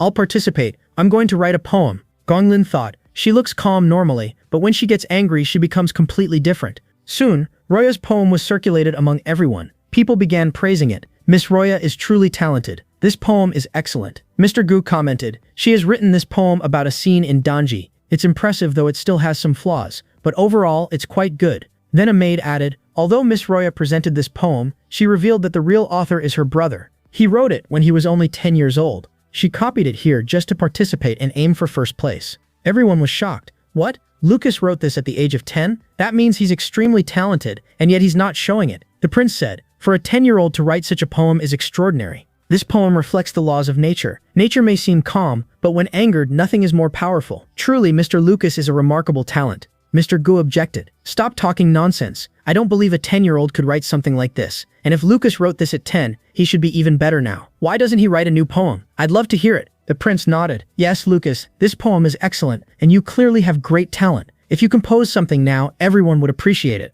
Lucas replied casually, I just wrote that poem randomly. I've never taken poetry that seriously. Mr. Gu sneered, someone only says that when they haven't written the poem themselves. I'm sure Lucas is lying. He could never write something like this. Lucas thought, looks like I'll have to show them what I'm capable of. He picked up a pen and said, fine, I'll compose a poem for all of you. Soon Lucas's poem reached the girls' hall. All the girls excitedly said, show us, we want to see what Lucas's poem is like. All the girls were saying, the poem is truly amazing. We had started to believe that Lucas wasn't writing anything because he didn't know how to write poetry, but that's not the case at all. He's actually a genius. Roya smiled happily and thought, I knew it, my brother would definitely do something incredible. And he did. Scene shifts. Lucas was thinking, I've wasted so much time here. I wonder if Roya has met my fiancé yet. After reading Lucas's poem, all the scholars said, this is an extraordinary poem, only a genius could write something like this. Every detail is beautifully expressed, and the writing style is exceptional. The prince added, for a poem to be truly great, it must contain 7 essential qualities, and Lucas's poem has all of them. This is truly a masterpiece. If Lucas never writes another poem in the future, this one alone could become a national treasure. Meanwhile, Mr. Gall thought bitterly, I made a bet with Lucas, but he defeated me completely without any effort. The prince also thought, I used to believe that only Roya from the Fang family was exceptional, but her elder brother Lucas is just as remarkable. If I had met him earlier, it would have been very beneficial for us. We then see Roya walking around the courtyard, thinking brother gave me a task, and I completely forgot about it. Just then Gonglin approached her and said, Sister Roya, are you avoiding me now? Won't you talk to me anymore? I admit your brother is an excellent poet, but you should still break off his engagement. Roya replied sharply, how dare you say that? Was my brother's talent not enough to satisfy you? If Miss Lin heard that poem, she would be satisfied too. Gonglin said, Roya, I need to tell you something. Miss Lin doesn't want to marry your brother. A few days ago, she went to a temple and met someone by chance, and she likes him. That's why she's refusing the marriage. Roya responded calmly, don't you know we belong to noble families? In such families, children don't get to decide these things. The family does. Gonglin replied, I know that, but you also know Miss Lin's health is very poor. She may only have a few years to live. At the very least, before she dies, she should be able to marry someone she truly loves. Roya said, I understand what you're saying, but there's nothing I can do about it. However, my father knows a very famous doctor, and he's sending him to treat her. Gonglin shook her head. That won't help. Even the imperial doctors couldn't cure her. What can your doctor do? Roya replied confidently. The doctor I'm talking about is a student of Master Fei. Gonglin's eyes widened. What? The same Master Fei who is one of the 3 greatest poison masters? Roya nodded. Yes, the same one. Gonglin said excitedly, that's amazing. Maybe our young lady can actually recover. Roya thought. Gonglin is really strange. She changes her attitude so quickly. Scene shifts again. Lucas had already left the poetry club and was heading home. Tang said, according to my investigation, this Guo Baokun often visits shady places and asks for help every 3 days. This map in your hand will guide you there. Lucas replied, I need your help today. I want to teach this Guo Baokun a proper lesson. If I don't do anything, he'll think I'm weak and keep bullying me. Tang said coldly. Someone like him deserves to die. Should I kill him? Lucas shook his head. No need to kill anyone. Just take me there, I'll handle it, and make sure no one finds out about this. Then Lucas added, by the way, the prince has invited me. Tang replied, he invited you to the Jingu building. Lucas said, that's a strange name for a restaurant. Tang corrected him. It's not a restaurant, it's a brothel. Lucas shrugged, it doesn't matter where I meet the prince. Getting an appointment with him is already a big deal. Just stay alert. Anything could happen. At that moment, Roya suddenly arrived and said, brother, I've arranged everything for you. Were you planning something? I've been looking for you everywhere and you were just sitting here in the carriage. Lucas replied casually, no, nothing like that, just discussing small matters. Roya said, I've completed your task. You need to pretend to be Master Fee's student. That way you'll be able to enter Miss Lin's mansion and meet her. Lucas smiled brightly. You're the best sister in the world. Roya thought happily. Seeing my brother happy makes me happy too.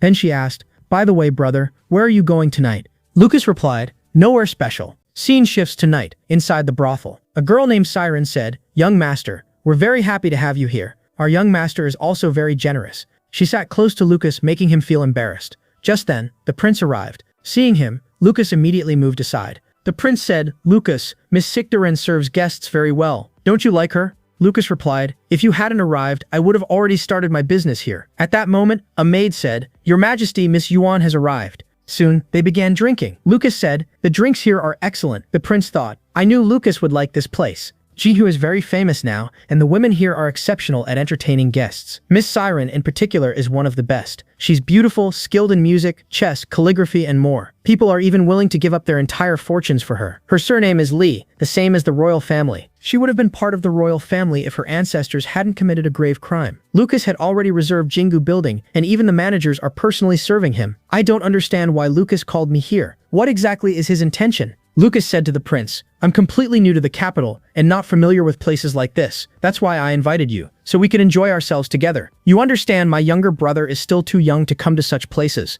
but it's a good thing that I know you. The prince replied, yes, brother Lucas, we're like brothers. After that, they continued drinking. Lucas then began focusing on his real purpose. The prince added, you're right, opportunities like this don't come often. Saying this, the prince left with Miss Yuan. Just as things were about to begin, Siren suddenly fainted. Lucas started removing her from his lap. Miss Yuan said with a smile, it seems brother Lucas really likes Siren. The prince replied, that's natural, everyone likes this place. Actually, I'm acting as a shield for Lucas, so he can stay hidden behind me. Miss Yuan asked, Your Highness, why are you so interested in Lucas? The prince said, you still don't understand him. He is Count Fang's illegitimate son, but Count Fang cares deeply for him, and Count Fang is the Minister of Household Affairs in the royal family. Miss Yuan nodded. I see. So you need the support of someone in such a powerful position. The prince replied, that's part of it, but from what I've seen, Lucas is a very capable person and someone worth befriending, and friends should act as shields for each other. Scene shifted. We see Mr. Gui's carriage being attacked. Someone was slashing at the horses. It turns out to be Lucas and Tang. They blocked the path and said,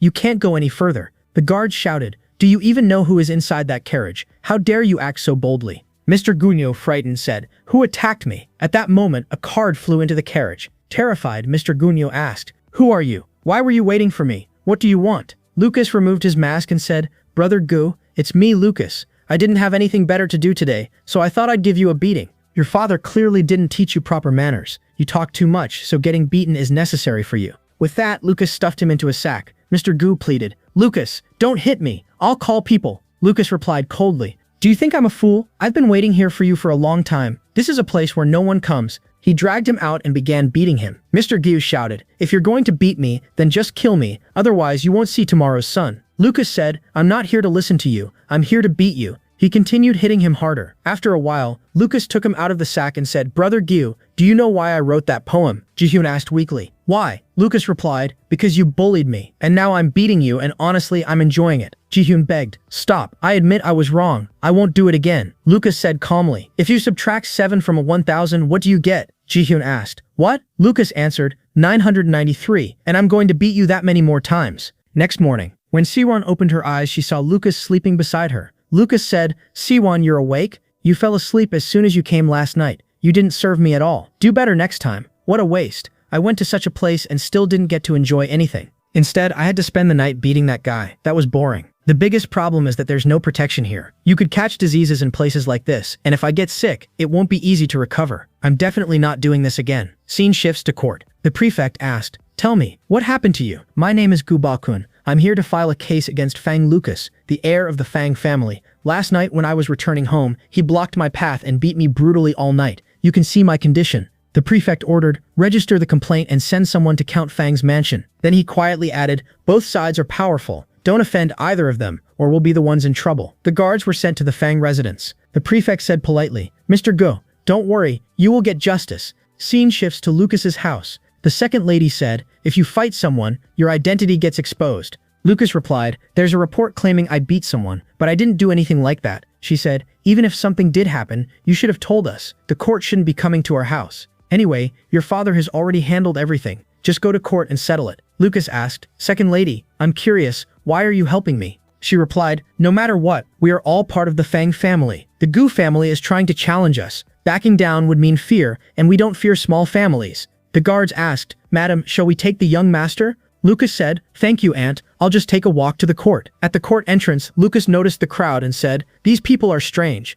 I know many have gathered in such a short time. The lawyer replied, I've been coming to court for 20 years, and this is the first time I've seen such a crowd outside. Inside the court, the prefect shouted, order, order, Lucas has arrived. Drew's lawyer said, Lucas, you're in court, yet you show no respect. You didn't even greet anyone. Such arrogance. I'm certain you're the one who attacked young Master Gubakun. Gubakun said, yes, he's the one who beat me. Lucas replied casually, by the way, who is that bearded uncle over there? The lawyer explained, his name is Sun Shirin. He's quite famous in the capital. His character is questionable, and he works for wealthy families to earn money. Lucas said, my family is well known, and I belong to an official household. According to the country's rules, I am not required to bow or salute anyone. The prefect agreed. Mr. Lucas is correct. His family has many merits, so he is not required to salute. He then announced, all right, the trial will now begin. The victim may explain what happened. Sun Shirin said, last night in a deserted area, my client, Gubakun, was stopped and beaten like a dog. Just look at his condition, you can imagine how badly he was beaten.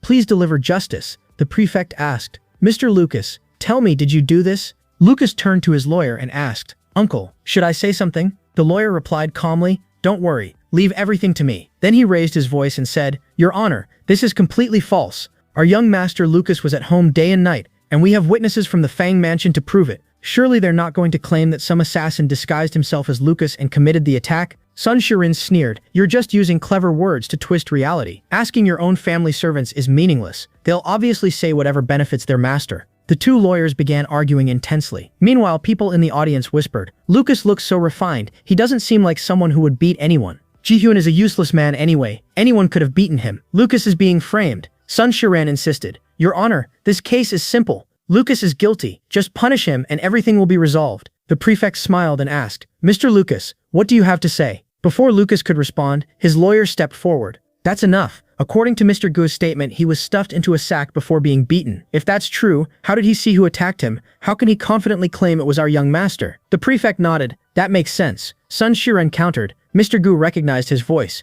Mr. Lucas, is that not your voice? Lucas replied bluntly. What kind of ridiculous question is that? Of course my voice is mine. The lawyer added, I've handled cases for 20 years, and not a single one has ever been solved based on voice alone. At that moment, Sun Shiran took out a scroll and said, I knew you would argue like this, so I brought solid evidence. He continued, this poem was written by Mr. Lucas yesterday at the poetry club. The attacker recited the same poem while beating Mr. Gomu last night. This clearly proves that the one who beat him was none other than Lucas. The prefect, after hearing the poem, remarked, this is an excellent poem. Lucas's lawyer thought to himself, young master, what have you done? If you wanted to beat him, you should have just done it. Why recite a poem? Now this has become evidence against us. Out loud, he argued, who would be foolish enough to write a poem during the day and then recite the same poem while committing a crime at night? It's obvious my client is being framed through a malicious scheme. Lucas, in his mind, sighed. Even my own lawyer is calling me a fool. Sun Shiran pressed on. Admit it, you attacked him. The lawyer snapped. Stop making baseless accusations. You have no physical evidence to prove that Lucas was the attacker. The prefect declared, considering all testimonies and the lack of concrete evidence from both sides, this court will postpone the case to the next hearing. The lawyer nodded, yes, Your Honor, but Sun Shiran interrupted.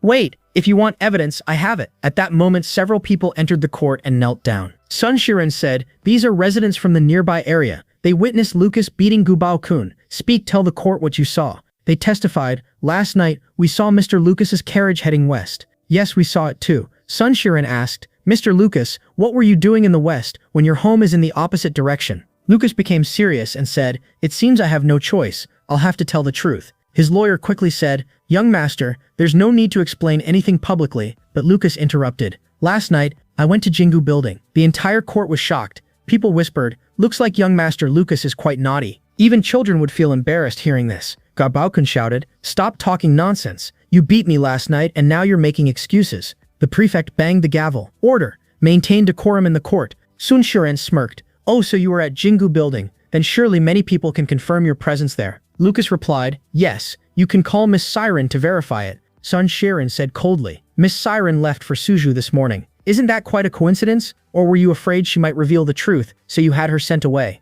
Lucas thought to himself that within just a few hours, the Gu family had already exerted enough pressure to force Lingo Building's top star to leave the capital. It was clear that noble families should never be underestimated. Sun Shiren said, "Everything is becoming very clear now. Mr. Lucas attacked Mr. Gu, and he's also lying about it. Your Honor, I request that he be taken into custody." Lucas replied calmly, "There's another person who can prove that I did nothing wrong. That person knows I was there." Sun Shiren asked, "Who is it?" Lucas answered, "The crown prince of our dynasty." Hearing this, everyone in the courtroom was shocked. The prefect thought nervously that he was doomed. First the Gu family, then the Fang family, and now even the royal family was getting involved. He felt trapped between powerful noble factions. Sun Shiren scoffed, "Your Honor, Lucas is just talking nonsense. Since he has no evidence, he's now dragging the crown prince's name into this. He's clearly lying." The prefect quickly said, "Order, I need to carefully review this case. The hearing will be postponed. Further discussion will take place later." The lawyer thought to himself that everything seemed to be unfolding exactly according to Lucas's plan. The scene then shifted to the royal palace. A maid was reciting Lucas's poem to the royal ladies. The queen mother of the Nanking family remarked, "The Fang family's child has written an excellent poem." The emperor's wife said, "This child is very talented. He has great potential." The queen mother added, "He's not just good, his words carry real depth. He understands exactly what he has written. His talent is far from ordinary." The eldest princess said, "Every word in his poem carries deep sorrow. Writing such heavy emotions at such a young age is dangerous. That child must have a very unfortunate fate, just like my daughter. My daughter is extremely weak. She's bedridden, cannot leave the house, and can barely eat properly. And now my brother is arranging her marriage with a boy from the Fang family, someone whose fate may be even worse than hers. What will happen to her in the future?" The queen mother responded sternly, "Your daughter's illness is your own fault. You made a grave mistake before she was even born. Now you've come to my palace hoping I'll oppose your brother and break this marriage, making me the villain in front of everyone. But let me be clear, the emperor has already approved this marriage. Nothing will change. Besides, the Fang family's boy is talented, so what's the problem?" The eldest princess argued, "Even as emperor, couldn't my brother find a better family? Why marry my daughter into the Fang family, especially when he knows they don't get along with Lin Rufu?" The queen mother snapped, "Silence." She ordered all the guards to leave, then stepped forward and slapped the princess. The queen bot trosted, "Queen mother, what are you doing?" The queen mother said angrily, "How many times have I told you not to mention that wretched Lin Rufu in front of me? Because of him, the entire royal family has been humiliated. If you hadn't protected him with your own life, I would have had him killed long ago. And now, because of you, he sits as the prime minister." The eldest princess lowered her head and said, "Mother, I'm sorry. I won't mention his name again. This is all my fault." The queen mother then said, "Your daughter is about to be married, and her father's surname is Lin. She has no right to interfere in anything. Do you understand?" The eldest princess replied, "Yes, mother." The queen mother turned to the queen and asked, "Now tell me, what were you saying earlier?" The queen said, "I was talking about a case currently being tried in the capital. The entire city is interested in it. It is said that Gyubao-kun, the son of a minister from the Gyu family, was brutally beaten late at night by Fang Lucas." The queen mother responded with mild surprise. "So, after attending a poetry gathering, he went out and beat someone." The scene shifted again. Count Fang was furious as he said, "Lucas, you did this. That was extremely foolish." Lucas replied honestly, "Yes, father, you're right. I made a big mistake. I was foolish." The count demanded, "Then tell me, why did you do it?" Lucas answered casually, "It wasn't a big deal. Galbao-kun tried to bully me, so I taught him a lesson. Besides, I have you and the prince backing me. What could anyone possibly do to me?" The count said sternly, "You've caused such a huge problem, yet you're acting like nothing happened. You should know that Galbao-kun is connected to the second prince's faction. By beating him, you've indirectly supported the second prince. If others interpret it that way, it will look like our Fang family is backing him." Lucas was surprised. "My small action carries such a big implication. I didn't even think about that." The count snapped, "Stop pretending and tell me your real intention." Lucas turned serious and said, "Fine, I'll tell you. If we and Prince Jiang ultimately want the same outcome, then we're essentially on the same side, aren't we?" The count replied firmly, "Before the next emperor is decided, choosing sides is foolish. For now, we stand only with the current emperor." Lucas nodded, "Yes, father." I understand. I'll be more careful in the future and won't act recklessly again. The Count added, do you even realize how many times I had to negotiate with the Gu family to keep you out of trouble? The capital is a place where right and wrong are taken very seriously. You're not foolish enough to not understand that. But just then Count Sinon was visibly shocked. Standing up, he said, so I was right. You're not a fool. That means everything you did was intentional. The scene shifted to the royal palace, where the Queen Mother said, it seems Gu Baokun tried to humiliate Fang Lucas yesterday, and Lucas beat him up in return. Honestly, that boy is quite impressive. The Queen added, Mother Queen, Lucas has done much more than that. Even with all the evidence against him, no one in court could do anything to him. The case has even been postponed, and he even claimed that he was with the prince. The Queen Mother frowned slightly and said, so he already knows the prince, and he's even spending time with him. Since when did their relationship become so close? The Queen replied, I've heard that while Gu Baokun was being beaten, Lucas and the prince were actually at a brothel. Their relationship isn't particularly close. The Queen Mother responded coldly, I see. He's only been in the capital for a few days, and has already started visiting brothels. She then stood up and said, I'm tired. I'll go rest now. We'll discuss this later. After the Queen Mother left, the eldest princess turned to the Queen and said, you deliberately brought up Lucas's matter. Earlier, Mother was praising him, saying he was a talented poet and even courageous enough to fight. But by mentioning that he went to a brothel, you've ruined his image and made his character look questionable. You're quite skilled at scheming. You clearly know how to manipulate Mother. The Queen replied innocently, Your Highness, what are you saying? I don't understand. The eldest princess said sharply. The Queen Mother now sees Lucas as a disgraceful person. She will definitely create obstacles in his marriage. That's exactly what you wanted, isn't it? I know you want control over the royal business. And you also know that Lucas is the rightful heir to it. That's why you're trying to prevent it from reaching him, and instead secure it for your own son. The Queen responded coldly. If you hadn't failed so miserably back then, none of these problems would exist today. What happens next will be revealed in the next episode. Thank you for watching and stay tuned.